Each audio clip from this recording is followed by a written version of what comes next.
निशानी चंद दोहरा।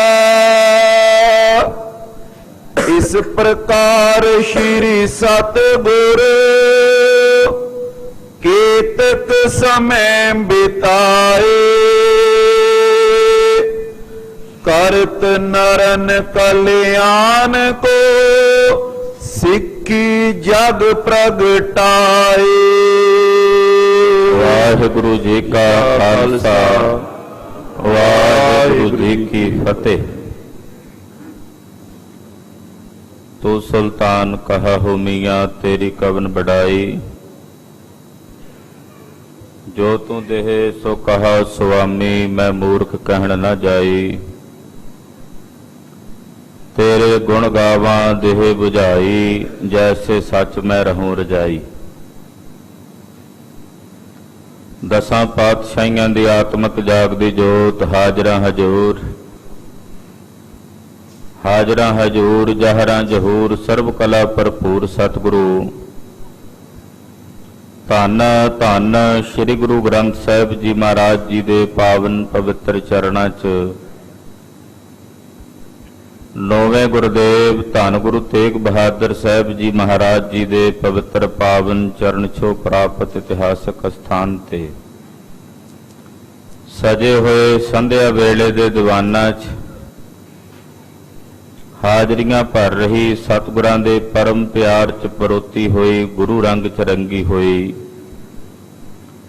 गुरु खालसा साध संगत जीओ धनता दे पात्र हो।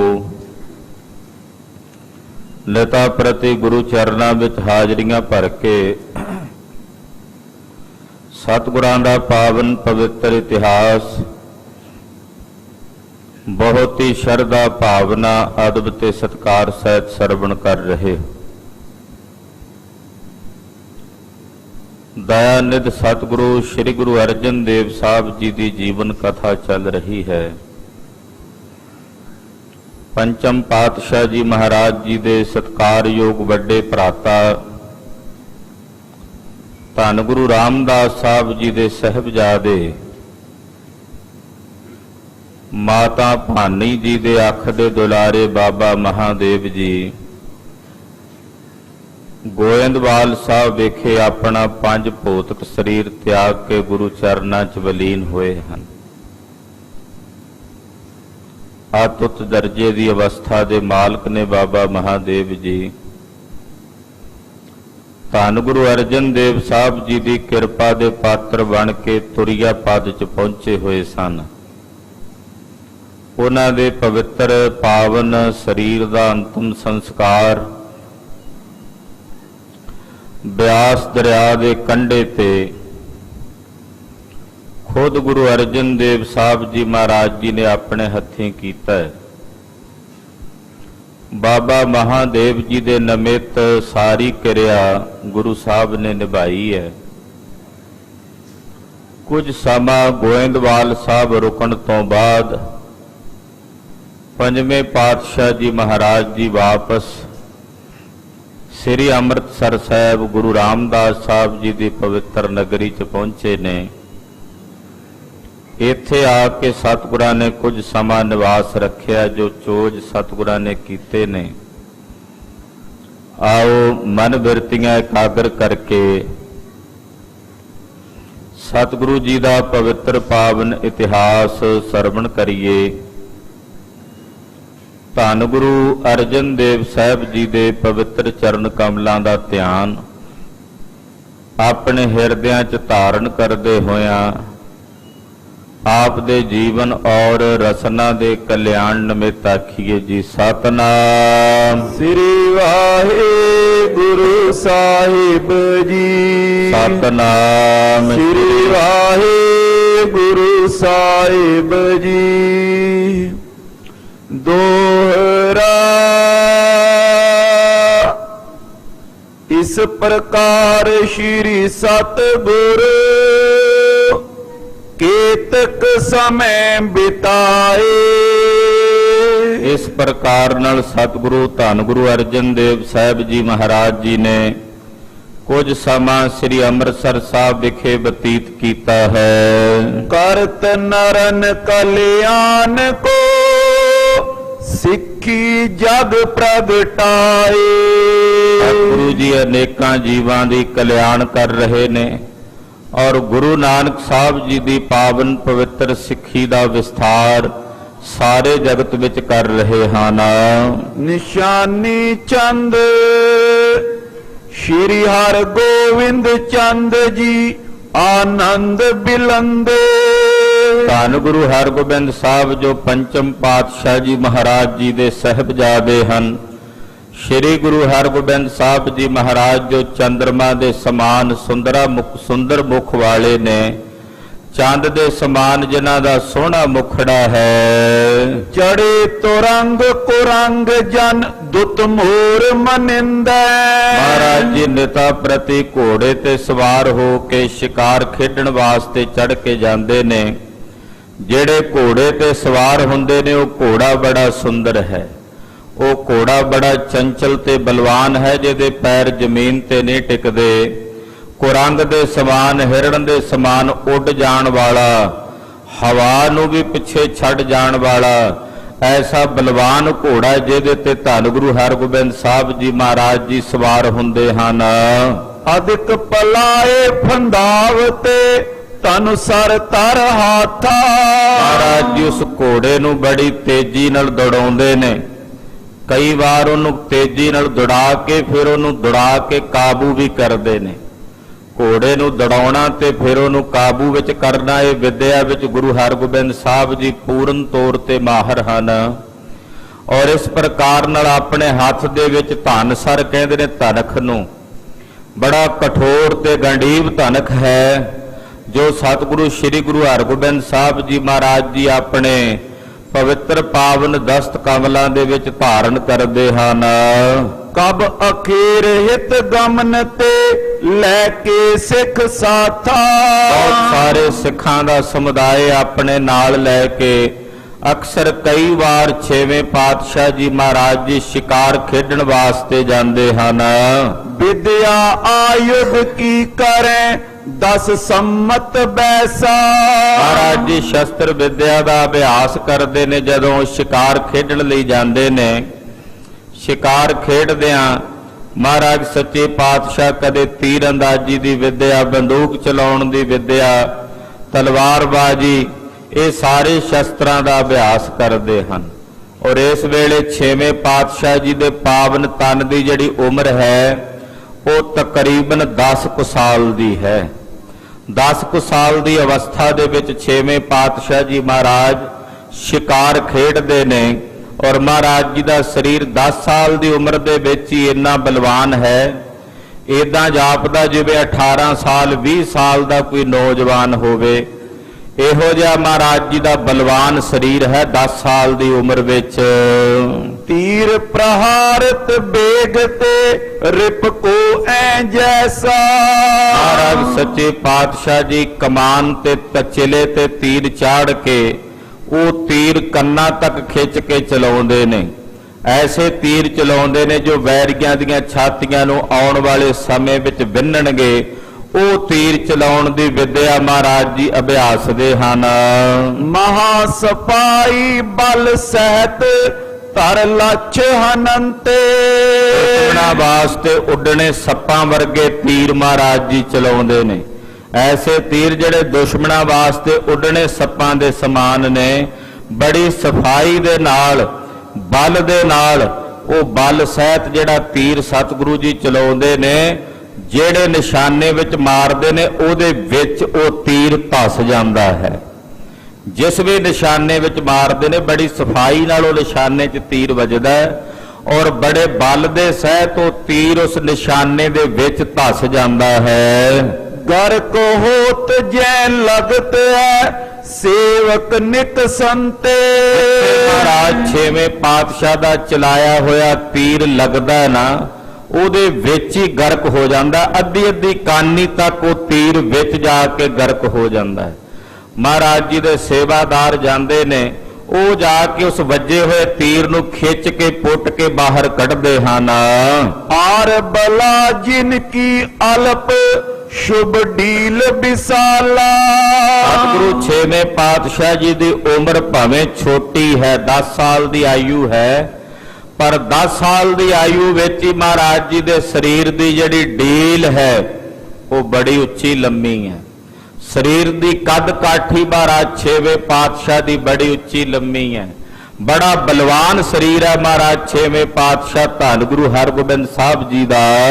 उजा प्रलंब अलंब बल गै धनुष कराला। ਔਰ ਬਾਵਾ ਗੋਡਿਆਂ ਤੱਕ ਪਲੰਮਦੀਆਂ ਨੇ ਮਹਾਰਾਜ 6ਵੇਂ ਪਾਤਸ਼ਾਹ ਦੀਆਂ। ਬਾਵਾ ਗੋਡਿਆਂ ਤੱਕ ਲੰਬੀਆਂ ਆਜਾਨ ਬਾਹੋ ਨੇ ਮਹਾਰਾਜ 6ਵੇਂ ਪਾਤਸ਼ਾਹ ਦੀਆਂ। ਗੋਡਿਆਂ ਤੱਕ ਲਮਕਦੀਆਂ ਬਾਹਾਂ ਨੇ ਜਿਨ੍ਹਾਂ ਵਿੱਚ ਬੜਾ ਭਾਰੀ ਬਲ ਹੈ, ਬਹੁਤ ਜ਼ਿਆਦਾ ਭਾਰੀ ਤਾਣ ਹੈ। ਗਹਿ ਧਨੁਸ਼ ਕਰਾਲਾ, ਉਹਨਾਂ ਆਜਾਨ ਬਾਹਾਂ ਦੇ ਨਾਲ ਮਹਾਰਾਜ ਜੀ ਬੜਾ ਕਠੋਰ ਧਨਖ ਆਪਣੇ ਹੱਥਾਂ ਵਿੱਚ ਪਕੜਦੇ ਹਨ। सुख चित पित ते करते ए रीत नवीना। ਛੇਵੇਂ ਪਾਤਸ਼ਾਹ ਜੀ ਮਹਾਰਾਜ ਜੀ ਇਹ ਨਵੀਨ ਰੀਤ ਗੁਰੂ ਘਰ ਦੇ ਵਿੱਚ ਨਵੀਂ ਰੀਤ ਕਰ ਰਹੇ ਨੇ। ਸ਼ਿਕਾਰ ਖੇਡਣਾ, ਸ਼ਸਤਰ ਧਾਰਨ ਕਰਨੇ ਗੁਰੂ ਘਰ ਦੇ ਵਿੱਚ ਇੱਕ ਪ੍ਰਕਾਰ ਦੀ ਨਵੀਂ ਮਰਿਆਦਾ ਸੀ। ਛੇਵੇਂ ਪਾਤਸ਼ਾਹ ਤੋਂ ਪਹਿਲਾਂ ਗੁਰੂ ਘਰ ਦੇ ਵਿੱਚ ਸ਼ਸਤਰ ਧਾਰਨ ਕਰਨ ਦਾ ਰਿਵਾਜ ਨਹੀਂ ਸੀ। ਤੋ ਇਸ ਕਰਕੇ ਛੇਵੇਂ ਪਾਤਸ਼ਾਹ ਆਪਣੇ ਪਿਤਾ ਗੁਰੂ ਅਰਜਨ ਦੇਵ ਸਾਹਿਬ ਦੇ ਭੈ ਵਿੱਚ ਵੀ ਰਹਿੰਦੇ ਨੇ। ਪਿਤਾ ਗੁਰੂ ਦਾ ਡਰ ਵੀ ਆਪਣੇ ਹਿਰਦੇ ਵਿੱਚ ਮੰਨਦੇ ਹਨ ਔਰ ਸ਼ਸਤਰ ਧਾਰਨ ਕਰਨ ਦਾ ਅਭਿਆਸ ਕਰਦੇ ਹਨ। शुभत सिकंद उतंग जुग मुख बात प्रबीना। ਮਹਾਰਾਜ ਜੀ ਦੇ ਮੋਢੇ ਉੱਚੇ ਹਨ, ਬੜੇ ਬਲਵਾਨ ਉੱਚੇ ਮੋਢੇ ਨੇ ਮਹਾਰਾਜ ਛੇਵੇਂ ਪਾਤਸ਼ਾਹ ਦੇ ਔਰ ਬੜੀਆਂ ਬਲਵਾਨ ਬਾਹਾਂ ਹਨ ਮਹਾਰਾਜ ਛੇਵੇਂ ਪਾਤਸ਼ਾਹ ਜੀ ਦੀਆਂ। ਔਰ ਆਪਣੇ ਮੁਖਾਰ ਬਿੰਦ ਚੋਂ ਜਿਹੜੇ ਵਾਕ ਬੋਲਦੇ ਨੇ ਉਹ ਵੀ ਬੜੇ ਸਿਆਣੇ ਬੋਲ, ਬੜੇ ਮਿੱਠੇ ਮਿੱਠੇ ਬੋਲ ਮਹਾਰਾਜ ਛੇਵੇਂ ਪਾਤਸ਼ਾਹ ਆਪਣੇ ਮੁਖੋਂ ਬੋਲਦੇ ਹਨ। दिड़ संधि जुग बहा की उज दंड प्रचंड। ਮਹਾਰਾਜ ਜੀ ਦੇ ਦੋਨਾਂ ਬਾਹਾਂ ਦੇ ਜਿਹੜੇ ਜੋੜ ਨੇ, ਦੋ ਜੋੜ ਜਿਹੜੇ ਨੇ ਉਹ ਦੋਵੇਂ ਜੋੜ ਵੀ ਬੜੇ ਬਲਵਾਨ ਹਨ। ਉਹਨਾਂ ਵਿੱਚ ਵੀ ਨਜ਼ਰ ਆਉਂਦਾ ਕਿ ਬੜਾ ਭਾਰੀ ਬਲ ਹੈ ਮਹਾਰਾਜ ਜੀ ਦੇ ਭੁਜ ਦੰਡਿਆਂ ਵਿੱਚ। कर साखा दीर्घ सो मिल शुभ रेखन मंडे। ਹੱਥ ਦੀਆਂ ਜਿਹੜੀਆਂ ਸ਼ਾਖਾਵਾਂ ਉਂਗਲੀਆਂ ਨੇ, ਕਰ ਸ਼ਾਖਾ, ਕਰ ਕਹਿੰਦੇ ਨੇ ਹੱਥ ਨੂੰ, ਸ਼ਾਖਾ ਕਹਿੰਦੇ ਨੇ ਉਂਗਲੀਆਂ ਨੂੰ। ਹੱਥਾਂ ਦੀਆਂ ਜਿਹੜੀਆਂ ਉਂਗਲੀਆਂ ਨੇ ਉਹ ਵੀ ਲੰਮੀਆਂ ਲੰਮੀਆਂ ਉਂਗਲੀਆਂ ਨੇ ਮਹਾਰਾਜ ਜੀ ਦੀਆਂ, ਬੜੀਆਂ ਸੁੰਦਰ ਇਕਸਾਰ ਲੰਮੀਆਂ ਉਂਗਲੀਆਂ ਨੇ ਮਹਾਰਾਜ ਜੀ ਦੇ ਹੱਥ ਦੀਆਂ, ਛੇਵੇਂ ਪਾਤਸ਼ਾਹ ਦੇ ਹੱਥਾਂ ਦੀਆਂ, ਔਰ ਬੜੀਆਂ ਸੁੰਦਰ ਨੇ। ਉਹਨਾਂ ਉੱਤੇ ਸ਼ੁਭ ਰੇਖਾਵਾਂ ਦੇ ਨਾਲ ਉਹ ਉਂਗਲੀਆਂ ਮੰਡਿਤ ਕੀਤੀਆਂ ਹੋਈਆਂ, ਭਾਵ ਸੁਸ਼ੋਭਿਤ ਕੀਤੀਆਂ ਹੋਈਆਂ ਨੇ। रेखा लग मण बंद ते पई मुछ आकारा। ਜਿਹੜਾ ਮਣੀ ਬੰਦ ਹੁੰਦਾ ਹੱਥ ਦਾ, ਮਣੀ ਬੰਦ ਕਿਹਨੂੰ ਕਹਿੰਦੇ ਨੇ? ਗੁੱਟ ਨੂੰ। ਗੁੱਟ ਤੱਕ ਮਹਾਰਾਜ ਜੀ ਦੇ ਹੱਥ ਦੀ ਰੇਖਾ ਚਲੀ ਗਈ ਹੈ। ਉਹ ਰੇਖਾ ਬੜੀ ਸੁੰਦਰ ਰੇਖਾ ਹੈ ਜਿਹਨੂੰ ਮੱਛ ਰੇਖਾ ਕਹਿੰਦੇ ਨੇ। ਉਹ ਮਹਾਰਾਜ ਜੀ ਦੇ ਮਣੀ ਬੰਦ ਤੱਕ यानी कि गुट तक निकल के बाहर ਨੂੰ आई हुई है। रेखा छत्र आकार की जिसको फल भारा। महाराज जी ਦੇ ਹੱਥ ਵਿੱਚ ਉਹ ਰੇਖਾਵਾਂ ਵੀ ਨੇ ਜਿਹੜੀ ਛਤਰ ਦੀ ਰੇਖਾ ਮੰਨੀ ਜਾਂਦੀ ਹੈ। ਇਹ ਵੀ ਇੱਕ ਪ੍ਰਕਾਰ ਦੀ ਵਿਦਿਆ ਮੰਨੀ ਜਾਂਦੀ ਹੈ ਸਾਡੇ ਹਿੰਦੁਸਤਾਨ ਦੀ ਧਰਤੀ ਤੇ। ਕਹਿੰਦੇ ਹੱਥ ਦੀਆਂ ਜਿਹੜੀਆਂ ਰੇਖਾਵਾਂ ਦੇ ਵਿੱਚੋਂ ਇੱਕ ਰੇਖਾ ਛਤਰ ਦੀ ਰੇਖਾ ਵੀ ਹੈ।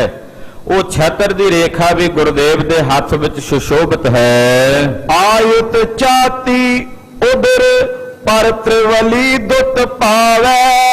पातशाह जी महाराज जी की चौड़ी छाती है, चौड़ी छाती है और पेट दे उत्ते त्रिवली है। तीन वाल महाराज छेवें पातशाह जी दे पेट दे उत्ते पैंदे हन। चिबुक चारू विस्तृत कुछ चौका चमकावे। चिबक चारू, चिबक कहते ने ठोडी नूं। महाराज जी दी ठोडी बाहर तो निकली हुई बड़ी सुंदर है। हाले चेहरे ते दाड़ा नहीं आया क्योंकि उम्र हाले 10 साल दी है, पर शरीर जेड़ा वो 18 साल दे ਬਾਲਕਾਂ ਜੈਸਾ ਗੱਭਰੂਆਂ ਵਰਗਾ ਹੈ, ਬੜਾ ਬਲਵਾਨ ਹੈ। 18 ਸਾਲ ਦੇ ਗੱਭਰੂ ਦਾ ਵੀ ਐਡਾ ਬਲਵਾਨ ਸਰੀਰ ਨਹੀਂ ਹੁੰਦਾ। ਔਰ ਮਹਾਰਾਜ ਜੀ ਦੇ ਜਿਹੜੀ ਠੋਡੀ ਉਹ ਵੀ ਬੜੀ ਸੁੰਦਰ ਹੈ, ਔਰ ਉਹਦੇ ਉੱਤੇ ਵੀ ਬੜੇ ਸੋਹਣੇ ਸਰੂਪ ਦੀ ਕਹਿੰਦੇ ਚਮਕਦਾਰ ਸੋਹਣਾ ਸਰੂਪ ਮਹਾਰਾਜ ਜੀ ਦਾ ਨਜ਼ਰ ਆਉਂਦਾ ਹੈ। ਰਕਤ ਅਦਰ ਸੁੰਦਰ ਮ੍ਰਿਦੁਲ ਬੋਲਤ ਮੁਸਕਾਏ। ਚੋਕਾ ਚਮਕਾਵਾ, ਚੋਕਾ ਕਹਿੰਦੇ ਨੇ ਜਿਹੜੇ ਆ 4 ਦੰਦ ਹੁੰਦੇ ਨੇ ਮੂੰਹ ਦੇ ਵਿੱਚ, ਬਾਹਰਲੇ ਜਿਹੜੇ ਗੱਲਬਾਤ ਕਰਦੇ ਆ ਅਕਸਰ ਬਾਹਰ ਦਿਸਦੇ ਨੇ, ਇਹਨੂੰ ਚੋਕਾ ਕਹਿੰਦੇ ਨੇ। ਉਹ ਜਿਹੜਾ ਚੌਂਕਾ ਹੈ ਨਾ ਮਹਾਰਾਜ ਜੀ ਦੇ 4 ਦੰਦ ਮੁਖ ਦੇ, ਉਹ ਮਹਾਰਾਜ ਜੀ ਦੇ ਬੜੇ ਸੁੰਦਰ ਚਮਕਦੇ ਨੇ। ਰਕਤ ਅਦਰ ਸੁੰਦਰ ਮਿਰਦਲ, ਔਰ ਮਹਾਰਾਜ ਜੀ ਦੇ ਜਿਹੜੇ ਹੋਠ ਨੇ, ਬੁੱਲ ਨੇ, ਉਹ ਵੀ ਬੜੇ ਸੁੰਦਰ ਹਨ। ਔਰ ਇਸੇ ਪ੍ਰਕਾਰ ਦੇ ਨਾਲ ਮਿਰਦਲ ਬੋਲਤ ਮੁਸਕਾਏ, ਬੜਾ ਮਿਰਦਲ ਤੇ ਮਿੱਠਾ ਮਿੱਠਾ ਕੋਮਲ ਕੋਮਲ ਬੋਲ ਬੋਲਦੇ ਨੇ, ਔਰ ਸਤਿਗੁਰੂ ਸੱਚੇ ਪਾਤਸ਼ਾਹ ਨਾਲ ਮੁਸਕਰਾਉਂਦੇ ਹਨ। ਮੁਖ ਮੰਡਲ ਦੀਰਘ ਦਿਪਤ ਦ੍ਰਿਗ ਮ੍ਰਿਗ ਡਰ ਪਾਏ। ਔਰ ਮਹਾਰਾਜ ਸੱਚੇ ਪਾਤਸ਼ਾਹ ਜੀ ਦਾ ਸਰੂਪ ਬੜਾ ਹੀ ਸੁੰਦਰ ਹੈ। ਮੁਖ ਮੰਡਲ ਦੀਰਘ ਦਿਪਤ, ਮੁਖ ਮੰਡਲ ਮਹਾਰਾਜ ਜੀ ਦਾ ਦੀਰਘ ਤੇਜਸਵੀ ਤੇਜ ਵਾਲਾ ਹੈ। ਦ੍ਰਿਗ ਮ੍ਰਿਗ ਡਰ ਪਾਏ, ਅੱਖਾਂ ਇਹੋ ਜੀਆਂ ਸੁੰਦਰ ਨੇ ਕਿ ਹਿਰਨ ਦੇ ਬੱਚੇ ਦੀਆਂ ਵੀ ਏਡੀਆਂ ਸੋਹਣੀਆਂ ਅੱਖਾਂ ਨਹੀਂ ਹੁੰਦੀਆਂ। ਹਿਰਨੋਟੇ ਦੀਆਂ ਉਹਦੀਆਂ ਅੱਖਾਂ ਵੀ ਇੰਨੀਆਂ ਸੁੰਦਰ ਨਹੀਂ ਹੁੰਦੀਆਂ। ਉਹ ਵੀ ਵੇਖ ਕੇ ਮਾਨੋ ਜਿਵੇਂ ਹਿਰਨ ਦਾ ਬੱਚਾ ਡਰ ਜਾਂਦਾ ਨਾ, ਤੇ ਡਰੇ ਹੋਏ ਦੀਆਂ ਅੱਖਾਂ ਹੋਰ ਸੁੰਦਰ ਲੱਗਦੀਆਂ ਨੇ। ਕਹਿੰਦੇ ਏਦਾਂ ਮਹਾਰਾਜ ਜੀ ਦੇ ਨੇਤਰ ਨੇ ਬੜੇ ਸੁੰਦਰ। ਸੁਪਟਨ ਕੀ ਵਿਦਿਆ ਸਬਲ ਅਭਿਆਸ ਕਰਨ ਤੇ। ਸੂਰਮਿਆਂ ਦੀ ਜਿਹੜੀ ਵਿਦਿਆ ਹੈ, ਸ਼ਸਤਰ ਵਿਦਿਆ ਦਾ ਜਿਹੜਾ ਅਭਿਆਸ ਹੈ, ਉਹ ਮਹਾਰਾਜ ਸੱਚੇ ਪਾਤਸ਼ਾਹ ਆਪ ਨਿਤ ਕਰਦੇ ਨੇ, ਔਰ ਆਪਣੇ ਨਾਲ ਸਿੱਖਾਂ ਨੂੰ ਉਹ ਅਭਿਆਸ ਕਰਾਉਂਦੇ ਵੀ ਨੇ। ਸ਼ਸਤਰਧਾਰੀ ਸੂਰਮੇ ਮਹਾਰਾਜ ਜੀ ਦੇ ਨਾਲ ਰਹਿੰਦੇ ਨੇ, ਔਰ ਉਹਨਾਂ ਦੇ ਨਾਲ ਮਹਾਰਾਜ ਜੀ ਸ਼ਸਤਰ ਵਿਦਿਆ ਦਾ ਅਭਿਆਸ ਕਰਦੇ ਤੇ ਕਰਾਉਂਦੇ ਹਨ। ਮਨੋ ਵੀਰ ਰਸ ਅਵਤਰਿਓ ਰਣ ਪ੍ਰਿਆ ਲਖਿਅੰਤੇ। ਮਾਨੋ ਵੀਰ ਰਸ ਨੇ ਅਵਤਾਰ ਧਾਰਨ ਕੀਤਾ ਹੋਵੇ। 6ਵੇਂ ਪਾਤਸ਼ਾਹ ਦਾ ਰੂਪ ਏਦਾਂ ਜਾਪਦਾ ਮਾਨੋ ਜਿਵੇਂ ਵੀਰ ਰਸ ਨੇ ਮੂਰਤ ਧਾਰਨ ਕੀਤੀ ਹੋਵੇ, ਔਰ ਵੀਰ ਰਸ ਮੂਰਤ ਧਾਰਨ ਕਰਕੇ ਰਣ ਪ੍ਰਿਆ ਲਖਿਅੰਤੇ, ਰਣ ਨਾਲ ਜੰਗ ਦੇ ਮੈਦਾਨ ਨਾਲ ਸਤਿਗੁਰੂ ਜੀ ਪ੍ਰੇਮ ਕਰਨ ਵਾਲੇ ਜਾਣੇ ਜਾਂਦੇ ਹਨ। ਨਿਤ ਪ੍ਰਤ ਦੇਹ ਵਿਸਾਲ ਹੋਏ ਤਿਮ ਬਲ ਬਿਰਧਾਵੇ। ਪ੍ਰਤੀ ਮਹਾਰਾਜ ਜੀ ਦੀ ਦੇਹ ਜਿਹੜੀ ਹੈ ਉਹ ਵਿਸ਼ਾਲ ਹੁੰਦੀ ਜਾ ਰਹੀ ਹੈ। ਜਿਵੇਂ ਜਿਵੇਂ ਦਿਨ ਬੀਤਦੇ ਨੇ, ਤਿਵੇਂ ਜਿਵੇਂ ਸਰੀਰ ਵੱਧਦਾ ਹੈ, ਤਿਵੇਂ ਪਾਤਸ਼ਾਹ ਦੇ ਤਨ ਵਿੱਚ ਬਲ ਵੀ ਵੱਧਦਾ ਜਾ ਰਿਹਾ ਹੈ। ਤਿਮਈ ਸ਼ਤਰਨ ਮਰਦਭੋ ਨਿਜ ਭਾਵ ਜਨਾਵੇ। ਉਸੇ ਤਰ੍ਹਾਂ ਮਾਨੋ ਦੁਸ਼ਮਣਾਂ ਨੂੰ ਮਰਦਣ ਦਾ, ਦੁਸ਼ਮਣਾਂ ਨੂੰ ਮਲ ਸੁੱਟਣ ਦਾ ਜਿਹੜਾ ਪ੍ਰਭਾਵ ਹੈ ਉਹ ਆਪਣੇ ਸਰੀਰ ਦੇ ਵਧਣ ਨਾਲ ਮਹਾਰਾਜ ਜੀ ਜਣਾ ਰਹੇ ਹਨ। ਸਿੱਖ ਪਿਕ ਕੇ ਸਭ ਕਰਤੇ ਮਨੋ ਮੈਂ ਅਨੁਮਾਨਾ। ਕਿੰਨੇ ਗੁਰੂ ਕੇ ਸਿੱਖ ਨੇ ਵੇਖ ਕੇ ਆਪਣੇ ਮਨ ਹੀ ਮਨ ਅਨੁਮਾਨ ਕਰਦੇ ਨੇ, ਮਨ ਹੀ ਮਨ ਅਨੁਮਾਨ ਲਾਉਂਦੇ ਹਨ। ਇਹ ਸਤਿਗੁਰ ਯੋਧਾ ਬਨੇ ਹਾਨੇ ਰਿਪ ਪ੍ਰਾਨਾ। ਔਰ ਸਿੱਖ ਅਨੁਮਾਨ ਲਾਉਂਦੇ ਨੇ, ਕਹਿੰਦੇ ਇਹ ਸਤਿਗੁਰੂ ਜੀ ਬੜੇ ਯੋਧੇ ਹੋਣਗੇ, ਬੜੇ ਬਲਵਾਨ ਤੇ ਸੂਰਮੇ ਹੋਣਗੇ। ਇਹ ਜੰਗ ਦੇ ਮੈਦਾਨ ਵਿੱਚ ਆਪਣੇ ਦੁਸ਼ਮਣਾਂ ਦੇ ਪ੍ਰਾਣ ਨਾਸ਼ ਕਰਨ ਵਾਲੇ ਹੋਣਗੇ। ਕੇਤਕ ਕਾਏ ਨਾ ਜੋਗਤਾ ਗੁਰ ਕੇ ਘਰ ਐਸੇ। ਪਰ ਕਈ ਮਾੜੀ ਮੱਤ ਵਾਲੇ ਵੀ ਹੁੰਦੇ ਨੇ, ਸ਼ੰਕਾਵਾਦੀ। ਇਹ ਜਿਹੜੇ ਸ਼ੰਕਾਵਾਦੀ ਸਿੱਖ ਨੇ ਨਾ, ਇਹ ਪੁਰਾਣੇ ਸਮੇਂ ਤੋਂ ਹੀ ਚੱਲਦੇ ਆ ਰਹੇ ਨੇ। ਸਮੇਂ ਸਮੇਂ ਨਾਲ ਵੱਧ ਜ਼ਰੂਰ ਗਏ ਨੇ, ਘਟੇ ਨਹੀਂ।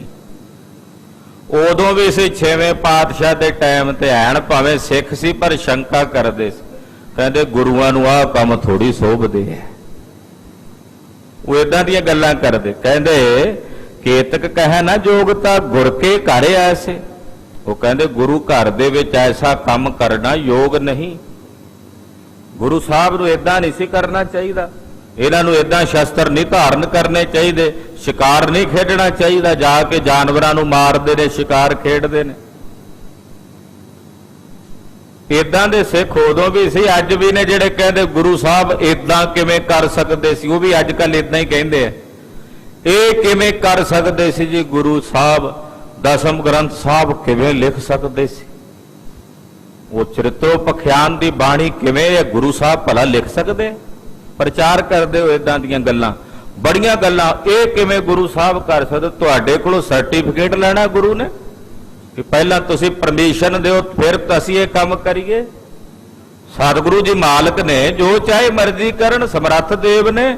ਸਾਡੀ ਕੀ ਔਕਾਤ ਹੈ ਅਸੀਂ ਕਹੀਏ ਗੁਰੂ ਸਾਹਿਬ ਨੂੰ ਤੁਸੀਂ ਇਦਾਂ ਕਿਉਂ ਕਰਦੇ ਜੇ?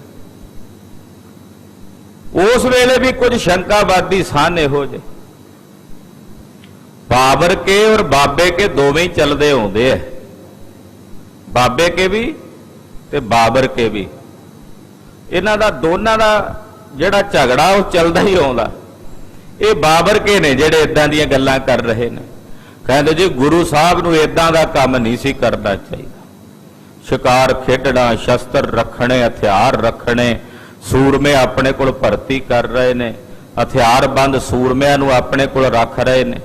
ਇਹ ਕੰਮ ਗੁਰੂ ਘਰ ਵਿੱਚ ਸੋਭਦਾ ਨਹੀਂ। ਕਈ ਇਦਾਂ ਵੀ ਗੱਲਾਂ ਕਰਦੇ ਨੇ, ਮਾਲਾ ਸੇਲੀ ਰਾਖਤੇ ਸੰਤਨ ਮਤ ਜੈਸੇ। ਗੁਰੂ ਘਰ ਦਾ ਜਿਹੜਾ ਮਤ ਆ ਉਹ ਸੰਤਾਂ ਵਾਲਾ ਮਤ ਹੈ, ਜਿਹਦੇ ਵਿੱਚ ਇਹ ਮਤ ਹੈ ਵੀ ਮਾਲਾ ਰੱਖਣੀ ਤੇ ਸੇਲੀ ਰੱਖਣੀ, ਸੇਲੀ ਮਾਲਾ ਰੱਖਣੀ। ਇਹ ਗੁਰੂ ਘਰ ਦਾ ਸੰਤਾਂ ਦਾ ਮਤ ਹੈ ਵੀ ਮਾਲਾ ਫੜ ਕੇ ਮਾਲਾ ਫੇਰੀ ਜਾਣੀ। ਬਾਲਕ ਲੀਲਾ ਕਰਤੇ ਵੱਡ ਹੋਏ ਤਜੇ ਹੈ। ਕਈ ਕਹਿੰਦੇ ਚਲੋ ਜੀ ਹਲੇ ਬੱਚੇ ਨੇ, ਬਾਲਕਾਂ ਵਾਲੀ ਲੀਲਾ ਕਰਦੇ ਨੇ, ਜਦੋਂ ਵੱਡੇ ਹੋਣਗੇ ਛੱਡ ਦੇਣਗੇ ਸਾਰਾ ਕੁਝ। ਇਦਾਂ ਗੱਲਾਂ ਕਰਦੇ। ਕਹਿੰਦੇ ਹਲੇ ਚਲੋ ਬੱਚੇ ਨੇ, ਬਾਲਕਾਂ ਵਾਲੀ ਲੀਲਾ ਕਰਦੇ ਨੇ, ਜਦੋਂ ਵੱਡੇ ਹੋਣਗੇ ਆਪੇ ਛੱਡ ਦੇਣਗੇ ਸਾਰਾ ਕੁਝ। ਪਿਤ ਦਾਦੇ ਕੀ ਰੀਤ ਕੋ ਸੁਨ ਪਿਖ ਵਰਤੇ ਹੈ। ਜਿਵੇਂ ਇਹਨਾਂ ਦੇ ਪਿਤਾ ਜੀ ਵਰਤਦੇ ਨੇ, ਜਿਵੇਂ ਇਹਨਾਂ ਦੇ ਦਾਦਾ ਜੀ ਗੁਰੂ ਰਾਮਦਾਸ ਜੀ ਵਰਤਦੇ ਰਹੇ ਨੇ, ਫਿਰ ਆਪੇ ਉਹਨਾਂ ਵਾਂਗੂ ਹੀ ਵਰਤਿਆ ਕਰਨਗੇ। ਜਦੋਂ ਵੱਡੇ ਹੋ ਕੇ ਉਹਨਾਂ ਦੀਆਂ ਮਰਿਆਦਾਵਾਂ ਸੁਣਨਗੇ, ਫਿਰ ਆਪੇ ਉਹਨਾਂ ਵਾਂਗੂ ਚੱਲਣਗੇ। ਆ ਸਾਰਾ ਕੁਝ ਛੱਡ ਦੇਣਗੇ ਜੋ ਹੁਣ ਕਰ ਰਹੇ ਨੇ। ਕੇ ਚਿਤ ਕਾਏ ਨਾ ਇਹ ਕਰੇ ਗੁਰਪੂਰਬ ਰੀਤਾ। ਕਈ ਬੋਲਦੇ ਕਹਿੰਦੇ ਨਹੀਂ ਜੀ, ਇਹਨਾਂ ਨੇ ਜਿਹੜੇ ਪਹਿਲੇ ਗੁਰੂ ਸਾਹਿਬਾਨਾਂ ਵਾਲੀਆਂ ਰੀਤੀਆਂ ਨੇ ਉਹ ਇਹਨਾਂ ਨੇ ਨਹੀਂ ਕਰਨੀਆਂ, ਉਹ ਇਹਨਾਂ ਨੇ ਨਹੀਂ ਕਰਦੀਆਂ। ਜਿਵੇਂ ਪਹਿਲੇ ਗੁਰੂ ਸਾਹਿਬਾਨ ਪੰਜਵੇਂ ਪਾਤਸ਼ਾਹ ਤੱਕ ਕਰਦੇ ਸਨ, ਉਦਾਂ ਇਹਨਾਂ ਨੇ ਨਹੀਂ ਕਰਨਾ। ਦਿਪਤ ਪ੍ਰਤਾਪੀ ਤੇਜ ਤੇ ਸ਼ਸਤਰਨ ਮੈਂ ਪ੍ਰੀਤਾ। ਇਹਨਾਂ ਦਾ ਤੇਜ ਪ੍ਰਤਾਪ ਇਹਨਾਂ ਦੇ ਸਰੀਰ ਚੋਂ ਝਲਕਦਾ ਹੈ। ਇਹ ਹਥਿਆਰਾਂ ਤੇ ਸ਼ਸਤਰਾਂ ਨਾਲ ਪ੍ਰੇਮ ਕਰਦੇ ਨੇ, ਇਹ ਸ਼ਸਤਰਾਂ ਨਾਲ ਪ੍ਰੀਤ ਕਰਦੇ ਹਨ। ਸਕਲ ਜੰਗ ਕੀ ਬਿਦ ਕਰੇ ਪ੍ਰਿਯ ਲਾਗੇ ਸੋਈ। ਇਹ ਹਰ ਇੱਕ ਕੰਮ ਜੰਗ ਯੁੱਧ ਵਾਲਾ ਹੀ ਕਰਦੇ ਨੇ। ਗੱਲਾਂ ਵੀ ਜੰਗ ਯੁੱਧ ਦੀਆਂ ਕਰਦੇ ਨੇ, ਜੰਗ ਯੁੱਧ ਦੀਆਂ ਗੱਲਾਂ ਕਰਦੇ ਨੇ। ਪੂਰਬਲੇ ਸੂਰਮਿਆਂ ਦੇ ਬਹਾਦਰਾਂ ਦੇ ਕਿੱਸੇ ਸੁਣਦੇ ਸੁਣਾਉਂਦੇ ਨੇ। ਇਹਨਾਂ ਦੀ ਤਾਂ ਪ੍ਰੀਤ ਹੀ ਜੰਗ ਨਾਲ ਹੈ। ਇਹ ਆਉਣ ਵਾਲੇ ਸਮੇਂ 'ਚ ਜੰਗ ਹੀ ਕਰਨਗੇ ਜਿਵੇਂ ਨਜ਼ਰ ਆ ਰਿਹਾ ਹੈ। ਇਹ ਤਾਂ ਜੰਗ ਯੁੱਧ ਹੀ ਕਰਨਗੇ ਜੋ ਨਜ਼ਰ ਆ ਰਿਹਾ ਹੈ। ਅਰ ਬ੍ਰਿਧ ਕੋ ਬਚ ਕਯੋ ਜਿਮ ਸੋ ਹਟਿਓ ਨਾ ਕੋਈ। ਕਹਿੰਦੇ ਨਾਲੇ ਬਾਬਾ ਬੁੱਢਾ ਸਾਹਿਬ ਨੇ ਬਚਨ ਕੀਤਾ ਸੀ, ਮਾਤਾ ਨੂੰ ਕਿਹਾ ਸੀ, ਮਾਤਾ ਤੁਮਰੇ ਗ੍ਰਹਿ ਪ੍ਰਗਟੇਗਾ ਯੋਧਾ। ਤੇ ਬਾਬੇ ਬੁੱਢੇ ਦਾ ਬਚਨ ਕਿਤੇ ਨਿਸ਼ਫਲ ਜਾ ਸਕਦਾ ਭਲਾ?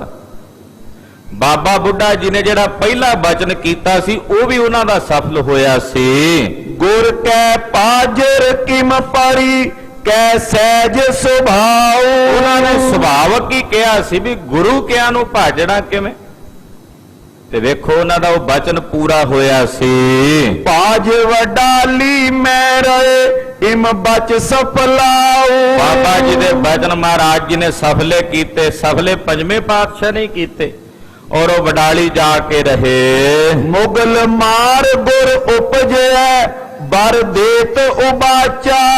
ਦੂਜਾ ਬਚਨ ਬਾਬਾ ਜੀ ਨੇ ਇਹ ਵੀ ਕੀਤਾ ਸੀ ਕਿ ਮਾਤਾ ਜਿਵੇਂ ਮੈਂ ਗੰਢੇ ਦਾ ਸਿਰ ਭੰਨਿਆ ਨਾ, ਏਦਾਂ ਵੈਰੀਆਂ ਤੇ ਜ਼ਾਲਮਾਂ ਤੇ ਜਰਵਾਣਿਆਂ ਦੇ ਸਿਰ ਭੰਨਣ ਵਾਲਾ ਸੂਰਮਾ ਤੇਰੇ ਘਰ ਜਨਮ ਲਵੇਗਾ।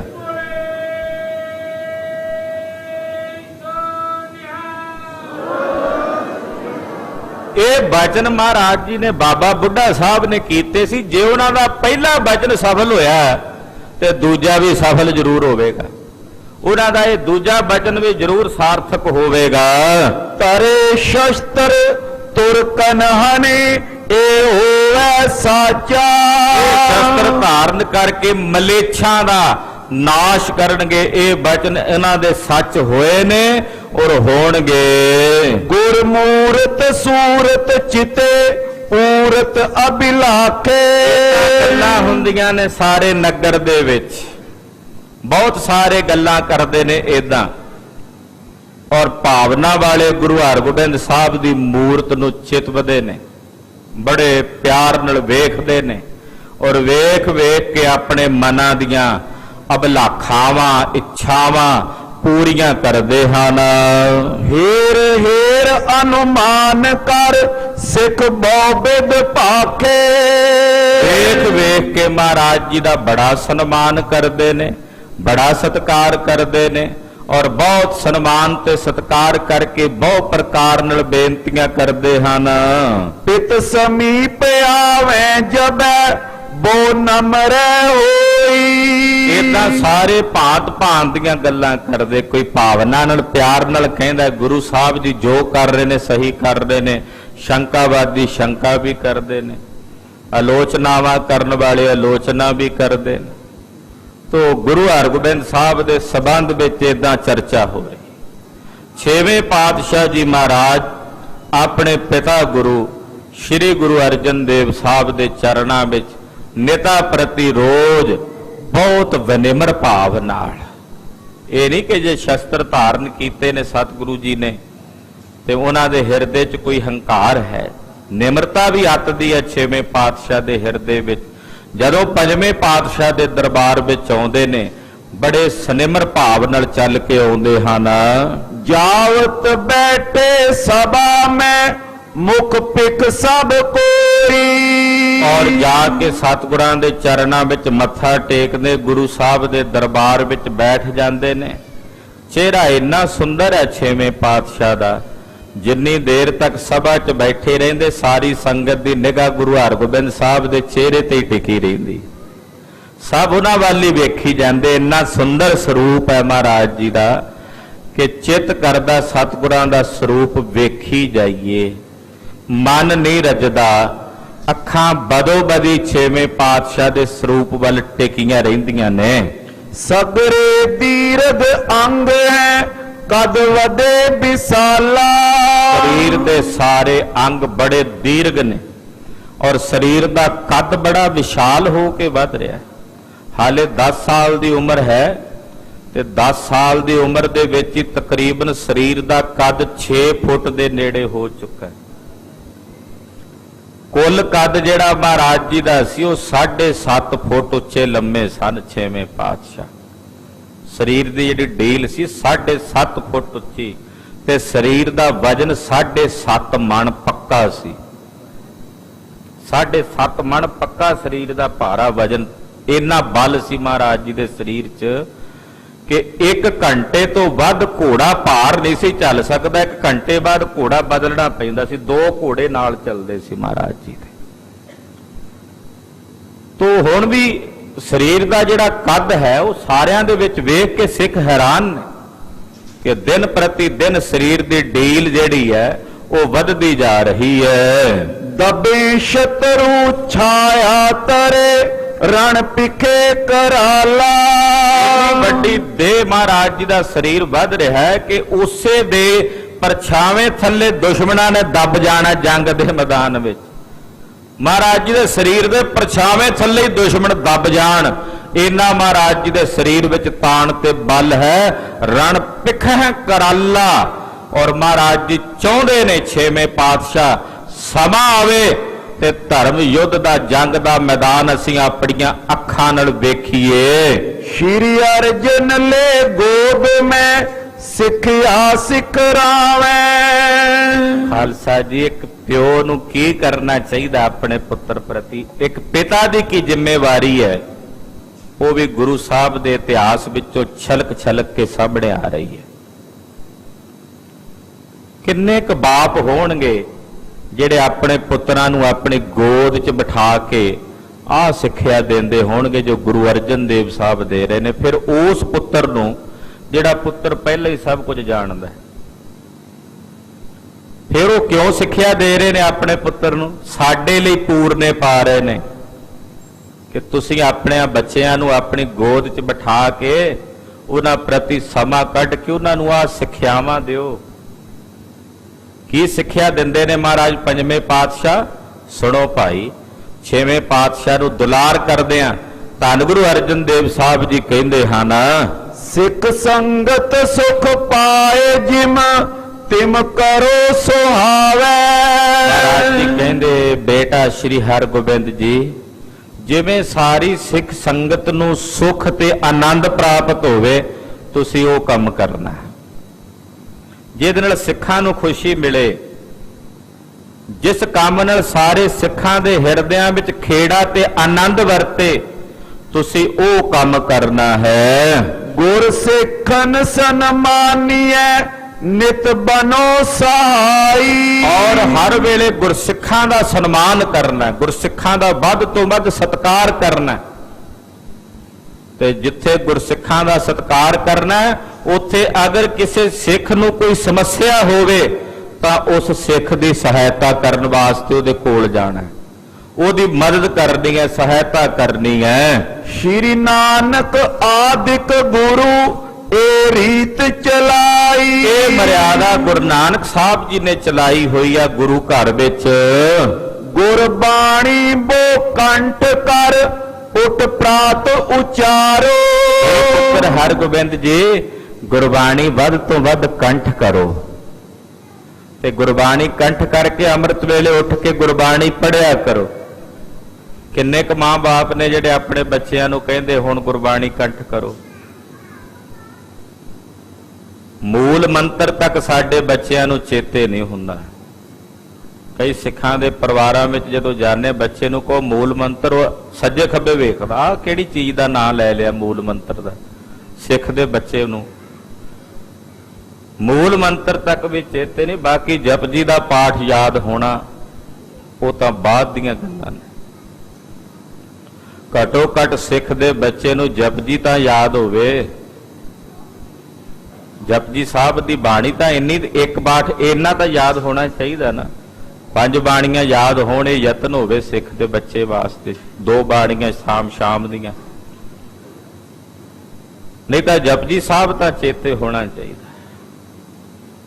ਜੇ ਸਾਡੇ ਬੱਚਿਆਂ ਨੂੰ ਜਪਜੀ ਸਾਹਿਬ ਦਾ ਪਾਠ ਚੇਤੇ ਹੋਵੇਗਾ, ਉਹ ਸੰਧਿਆ ਵੇਲੇ ਰਹਿਰਾਸ ਸਾਹਿਬ ਦਾ ਪਾਠ ਕਰਨਗੇ, ਤੇ ਸੁਭਾਵਕ ਹੈ ਜਿਹੜੀਆਂ ਇਹ ਭਿਆਨਕ ਅਲਾਮਤਾਂ ਨਾਲ ਅੱਜ ਪੰਜਾਬ ਜੂਝ ਰਿਹਾ ਹੈ।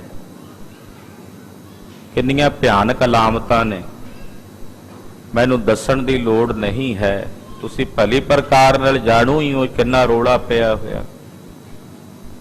ਇਹ ਅਲਾਮਤਾਂ ਤੋਂ ਬਚਿਆ ਜਾ ਸਕਦਾ ਸੀ ਜੇ ਮਾਂ-ਬਾਪ ਆਪਣੇ ਬੱਚਿਆਂ ਨੂੰ ਜਪਜੀ ਸਾਹਿਬ ਦੀ ਬਾਣੀ ਕੰਠ ਕਰਾਉਂਦੇ, ਉਹ ਬਾਣੀ ਪੜ੍ਹਨ ਵਾਸਤੇ ਜੋੜਦੇ। ਔਰ ਬੜੇ ਬੜੇ ਵੱਡਿਆਂ ਘਰਾਂ ਦੇ ਬੱਚੇ ਵੀ ਨੇ, ਕੇਵਲ ਆਮ ਤਬਕੇ ਦੇ ਲੋਕ ਨਹੀਂ, ਵੱਡਿਆਂ ਘਰਾਂ ਦੇ ਬੱਚੇ ਵੀ ਇਹ ਭੈੜੀ ਬਿਮਾਰੀ ਦੇ ਨਾਲ ਸ਼ਿਕਾਰ ਹੋਏ ਆਪਣੇ ਆਪ ਨੂੰ ਮੌਤ ਵਾਲੇ ਪਾਸੇ ਧਕੇਲ ਰਹੇ ਨੇ। ਗੁਰੂ ਅਰਜਨ ਦੇਵ ਸਾਹਿਬ ਜੀ ਕਹਿ ਰਹੇ ਨੇ ਗੁਰੂ ਹਰਗੋਬਿੰਦ ਸਾਹਿਬ ਨੂੰ, ਬੇਟਾ ਗੁਰਬਾਣੀ ਕੰਠ ਕਰੋ ਵੱਧ ਤੋਂ ਵੱਧ। ਪੰਜਵੇਂ ਪਾਤਸ਼ਾਹ ਜੀ ਦੇ ਬਚਨ ਨਾਲ ਛੇਵੇਂ ਪਾਤਸ਼ਾਹ ਨੂੰ 5 ਗ੍ਰੰਥੀ ਕੰਠ ਸੀ। 11 ਸਾਲ ਦੀ ਉਮਰ ਦੇ ਵਿੱਚ ਮਹਾਰਾਜ ਜੀ ਨੂੰ ਜਪਜੀ ਸਾਹਿਬ, ਸੁਖਮਣੀ ਸਾਹਿਬ, ਆਸਾ ਜੀ ਦੀ ਵਾਰ, 52 ਅੱਖਰੀ, ਦੱਖਣੀ ਓਂਕਾਰ, ਸਿੱਧ ਗੋਸ਼ਟ, ਇਹ ਬਾਣੀਆਂ ਮਹਾਰਾਜ ਛੇਵੇਂ ਪਾਤਸ਼ਾਹ ਨੂੰ ਜ਼ੁਬਾਨੀ ਕੰਠ ਸੀ। ਬਾਬਾ ਬੁੱਢਾ ਸਾਹਿਬ ਕੋਲੋਂ ਸੰਥਿਆ ਲਈ ਸੀ ਛੇਵੇਂ ਪਾਤਸ਼ਾਹ ਨੇ। ਗੁਰਬਾਣੀ ਦੀ ਸੰਥਿਆ ਬਾਬਾ ਬੁੱਢਾ ਸਾਹਿਬ ਜੀ ਕੋਲੋਂ ਛੇਵੇਂ ਪਾਤਸ਼ਾਹ ਨੇ ਲਈ ਸੀ। ਤੋ ਮਹਾਰਾਜ ਜੀ ਕਹਿੰਦੇ ਗੁਰਬਾਣੀ ਕੰਠ ਕਰਕੇ ਉਹਨੂੰ ਅੰਮ੍ਰਿਤ ਵੇਲੇ ਪੜ੍ਹਨਾ ਹੈ। ਕੀਰਤਨ ਸੁਣੋ ਸਨੇਹ ਤੇ ਨਿਜ ਧਰਮ ਸੰਭਾਰੋ। ਔਰ ਗੁਰਬਾਣੀ ਨੂੰ ਕੰਠ ਕਰਕੇ ਸਵੇਰੇ ਅੰਮ੍ਰਿਤ ਵੇਲੇ ਉਹਦਾ ਜਾਪ ਕਰਨਾ ਹੈ, ਔਰ ਫਿਰ ਗੁਰਬਾਣੀ ਦਾ ਕੀਰਤਨ ਸੁਣਨਾ, ਸਨੇਹ ਤੇ ਬੈਠ ਕੇ ਗੁਰਬਾਣੀ ਦਾ ਕੀਰਤਨ ਸੁਣਨਾ। ਨਿਜ ਧਰਮ ਸੰਭਾਰੋ, ਜੋ ਤੁਹਾਡਾ ਆਪਣਾ ਨਿਜ ਧਰਮ ਹੈ ਉਸ ਧਰਮ ਦੀ ਸੰਭਾਲ ਕਰਨੀ ਹੈ। ਜਾਮ ਜਾਮਨੀ ਜਾਗੀਏ ਮੱਜਨ ਕਰ ਲੀਜੈ। ਇਹ ਰਾਤ ਰਹਿੰਦੇ ਅੰਮ੍ਰਿਤ ਵੇਲੇ ਉੱਠਣਾ ਤੇ ਇਸ਼ਨਾਨ ਕਰਨਾ ਹੈ। ਸਭ ਤੇ ਕਰੋ ਇਕਾਂਤ ਮਨ ਪ੍ਰਭ ਸਿਮਰਨ ਕੀਜੈ। ਸਭ ਵੱਲੋਂ ਇਕਾਂਤ ਹੋ ਕੇ ਪਰਮੇਸ਼ਰ ਦਾ ਸਿਮਰਨ ਅਕਾਲ ਪੁਰਖ ਨੂੰ ਯਾਦ ਕਰਨ ਵਾਸਤੇ ਬੈਠਣਾ ਹੈ। ਚਿਤੋ ਆਪਨ ਸਰੂਪ ਕੋ ਸਤ ਚਿਤੀ ਆਨੰਦਾ।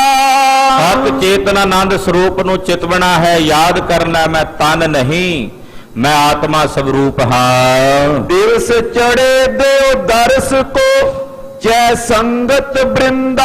ਜਦੋਂ ਦਿਨ ਚੜੇ ਫਿਰ ਸੰਗਤ ਵਿੱਚ ਵਿਚਰ ਕੇ ਸੰਗਤ ਨੂੰ ਦਰਸ਼ਨ ਦਿਦਾਰੇ ਦੇਣੇ ਤੇ ਲੈਣੇ ਹਨ। ਇਤਿਆਦਤ ਸਿੱਖਿਆ ਕਏ ਲੈ ਅੰਕ ਦੁਲਾਰੇ। ਇਹ ਤਾਂ ਪੰਜਵੇਂ ਪਾਤਸ਼ਾਹ ਗੁਰੂ ਹਰਗੋਬਿੰਦ ਸਾਹਿਬ ਨੂੰ ਗੋਦ 'ਚ ਬਿਠਾ ਕੇ ਇਹ ਦੁਲਾਰ ਕਰਕੇ ਸਿੱਖਿਆ ਦਿੰਦੇ ਨੇ। ਸੁੰਦਰਤਾ ਨਿਜ ਨੰਦ ਕੀ ਕਰ ਆਨੰਦ ਨਿਹਾਰੇ। ਬੜੇ ਆਨੰਦ ਨਾਲ ਆਪਣੇ ਪੁੱਤਰ ਦੇ ਤਨ ਦੀ ਸੁੰਦਰਤਾ ਵੇਖਦੇ ਨੇ ਪੰਜਵੇਂ ਪਾਤਸ਼ਾਹ। ਚੌਂਦਿਸ਼ ਤੇ ਬੋ ਸੰਗਤਾਂ ਪਹੁੰਚੇ ਸਮੁਦਾਇਆ। ਚਾਰਾਂ ਦਿਸ਼ਾਵਾਂ ਤੋਂ ਬੇਅੰਤ ਸੰਗਤਾਂ ਮਹਾਰਾਜ ਜੀ ਦੇ ਦਰਸ਼ਨ ਕਰਨ ਵਾਸਤੇ ਆਉਂਦੀਆਂ ਹਨ।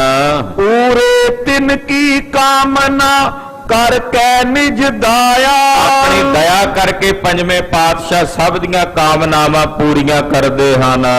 ਢਾਕਾ ਆਦਿਕ ਦੇਸ਼ ਜੇ ਦਿਸ਼ ਪੂਰਬ ਕੇਰੇ। ਆ ਬੰਗਾਲ ਤੋਂ ਢਾਕੇ ਤੋਂ ਪੂਰਬ ਦਿਸ਼ਾ ਦੇ ਜਿਹੜੇ ਦੇਸ਼ ਦੇ ਸਿੱਖ ਹਨ। ਬੰਦੇ ਆਵੇਂ ਟੋਲ ਕੋ ਲੈ ਭੇਟ ਕਨੇਰੇ। ਟੋਲੀਆਂ ਬੰਨ ਕੇ ਸੰਗਤਾਂ ਦਾ ਸਮੁਦਾਇ ਇਕੱਠਾ ਹੋ ਕੇ ਪੂਰਬ ਦਿਸ਼ਾ ਵੱਲੋਂ ਢਾਕੇ ਤੋਂ ਬੰਗਾਲ ਤੋਂ ਚੱਲ ਕੇ ਆਉਂਦਾ ਹੈ। ਦਿਸ ਦਚਨ ਬਾਸੀ ਜੋ ਸਿੱਖ ਦਰਸ਼ਨ ਧਿਆਵੇ। ਇਧਰ ਉੜੀਸਾ ਦੇ ਇਲਾਕੇ ਚੋਂ ਦੱਖਣ ਦਿਸ਼ਾ ਦੇ ਵਿੱਚੋਂ ਜਗਨਨਾਥਪੁਰੀ ਤੱਕ ਤੋਂ ਸਿੱਖ ਚੱਲ ਕੇ ਆਉਂਦੇ ਹਨ। ਮਨ ਬਾਚਤ ਪ੍ਰਾਪਤ ਹੋਤੇ ਉਪਹਾਰ ਚੜਾਵੇ। ਮਹਾਰਾਜ ਜੀ ਦੇ ਚਰਨਾਂ 'ਚ ਵਧੀਆ ਵਧੀਆ ਭੇਟਾਵਾਂ ਲਿਆ ਕੇ ਉਪਹਾਰ ਭੇਟ ਕਰਦੇ ਤੇ ਮਨ ਬਾਚਤ ਕਾਮਨਾਵਾਂ ਦੀ ਪੂਰਤੀ ਕਰਦੇ ਨੇ ਸਿੱਖ। ਆਦ ਹੈਦਰਾਬਾਦ ਜੇ ਪੁਰ ਗਿਨੇ ਨ ਜਾਈ। ਆ ਦੱਖਣ ਵਿੱਚ ਹੈਦਰਾਬਾਦ ਤੱਕ ਦੇ ਇਲਾਕੇ ਦੇ ਬਹੁਤ ਸਾਰੇ ਸਿੱਖ ਚੱਲ ਕੇ ਆਉਂਦੇ ਹਨ। ਸੁਨ ਸੁਨ ਉਜਲ ਸੁਜਸ ਕੋ ਦਰਸਤ ਸਮੁਦਾਈ। ਮਹਾਰਾਜ ਜੀ ਦਾ ਉਜਵਲ ਜਸ ਸੁਣ ਕੇ ਆਉਂਦੇ ਤੇ ਆ ਕੇ ਸਤਿਗੁਰਾਂ ਦੇ ਦਰਸ਼ਨ ਕਰਕੇ ਸੁਖ ਪ੍ਰਾਪਤ ਕਰਦੇ ਹਨ। ਪੁਨ ਪশ্ਚਮ ਕੇ ਦੇਸ਼ ਜੇ ਵੱਡ ਨਗਰ ਸਥਾਨਾ। ਫਿਰ ਇੱਧਰ ਪੱਛਮ ਦਿਸ਼ਾ ਵਾਲੇ ਪਾਸਿਓਂ ਆ ਲਹਿੰਦੇ ਵਾਲੇ ਪਾਸਿਓਂ ਭਾਵ ਕਾਬਲ ਕੰਧਾਰ ਤੋਂ ਵੀ ਸਿੱਖ ਆਉਂਦੇ ਨੇ। ਧਰ ਧਰ ਸ਼ਰਦਾ ਚੌਂਪ ਤੇ ਦਰਸੈ ਦੁਖ ਹਾਨਾ। ਚੌਂਕ ਨਾਲ ਚਾਉ ਨਾਲ ਆ ਕੇ ਸਤਿਗੁਰਾਂ ਦੇ ਕੋਲ ਆਉਂਦੇ ਮਹਾਰਾਜ ਜੀ ਦੇ ਦਰਸ਼ਨ ਕਰਦੇ ਹਨ। ਬਲਖ ਬੁਖਾਰਾ ਸਿੰਧਪੁਰ ਕਾਬਲ ਕੰਧਾਰਾ। ਬਲਖ ਬੁਖਾਰੇ ਤੱਕ ਦੀਆਂ ਸੰਗਤਾਂ ਸਿੰਧ ਤੱਕ ਦਾ ਇਲਾਕਾ ਜਿਹੜਾ ਹੈ ਜਿਹਨੂੰ ਸਿੰਧੀ ਭਾਈਚਾਰੇ ਦੇ ਲੋਕ ਨੇ ਅੱਜ ਵੀ ਬਹੁਤ ਸਾਰੇ ਸਿੰਧੀ ਗੁਰੂ ਘਰ ਦੇ ਨਾਲ ਜੁੜੇ ਹੋਏ ਹਨ। ਉਹ ਬਹੁਤ ਸਾਰੇ ਸਿੰਧ ਦੇ ਇਲਾਕੇ ਦੇ ਸਿੰਧੀ ਮਹਾਰਾਜ ਜੀ ਕੋਲ ਚੱਲ ਕੇ ਆਉਂਦੇ ਨੇ। ਨਾਨਾ ਆਨ ਅਕੋਰ ਕੋ ਹੇਰੇ ਦਰਬਾਰਾ। ਨਾਨਾ ਪ੍ਰਕਾਰ ਦੀਆਂ ਭੇਟਾਵਾਂ ਲਿਆ ਕੇ ਮਹਾਰਾਜ ਜੀ ਦੇ ਚਰਨਾਂ 'ਚ ਭੇਟ ਕਰਦੇ ਹਨ। ਤਿਮ ਉੱਤਰ ਦਿਸ਼ ਤੇ ਮਨੁਜ ਆਵੇਂ ਤਰ ਪਾਉ। ਉੱਤਰ ਦਿਸ਼ਾ ਤੋਂ ਭਾਵ ਪਹਾੜੇ ਦੇ ਇਲਾਕੇ ਤੋਂ ਵੀ ਚੱਲ ਕੇ ਸਿੱਖ ਆਉਂਦੇ ਨੇ। ਅਰਪੇ ਅਨਕ ਅਕੋਰ ਕੋ ਦੇਖਤ ਚਿਤ ਚਾਉ। ਆ ਕੇ ਸਤਿਗੁਰਾਂ ਦੇ ਦਰਸ਼ਨ ਕਰਦੇ ਨੇ, ਮਹਾਰਾਜ ਜੀ ਦੇ ਚਾਉ ਨਾਲ ਦੀਦਾਰ ਕਰਕੇ ਭੇਟਾਵਾਂ ਭੇਟ ਕਰਦੇ ਹਨ। ਸੰਮਤ ਮੈਂ ਮੇਲੇ ਉਬੈ ਅੰਮ੍ਰਿਤਸਰ ਲਾਗੇ। ਤਕਰੀਬਨ 6 ਮਹੀਨੇ ਬਾਅਦ ਇੱਕ ਵੱਡਾ ਜੋੜ ਮੇਲਾ ਸ੍ਰੀ ਅੰਮ੍ਰਿਤਸਰ ਸਾਹਿਬ ਵਿਖੇ ਹੁੰਦਾ ਹੈ। ਸਾਲ ਵਿੱਚ 2 ਜੋੜ ਮੇਲੇ ਸ੍ਰੀ ਅੰਮ੍ਰਿਤਸਰ ਸਾਹਿਬ ਵੱਡੇ ਤੌਰ ਤੇ ਮਨਾਏ ਜਾਂਦੇ ਨੇ। ਵਿਸਾਖੀ ਦਾ ਪੁਰਬ ਵੀ ਬੜੇ ਵੱਡੇ ਪੱਧਰ ਤੇ ਮਨਾਇਆ ਜਾਂਦਾ ਹੈ। ਮਨ ਭਾਵਤ ਸਿੱਖ ਆਵਤੇ ਮੱਜਤ ਅਨੁਰਾਗੇ। ਮਨ ਭਾਉਂਦੀਆਂ ਇੱਛਾਵਾਂ ਦੀ ਪੂਰਤੀ ਵਾਸਤੇ ਸਿੱਖ ਚੱਲ ਕੇ ਆਉਂਦੇ ਨੇ। ਸ੍ਰੀ ਅੰਮ੍ਰਿਤਸਰ ਸਰੋਵਰ ਵਿੱਚ ਆ ਕੇ ਇਸ਼ਨਾਨ ਕਰਦੇ ਹਨ।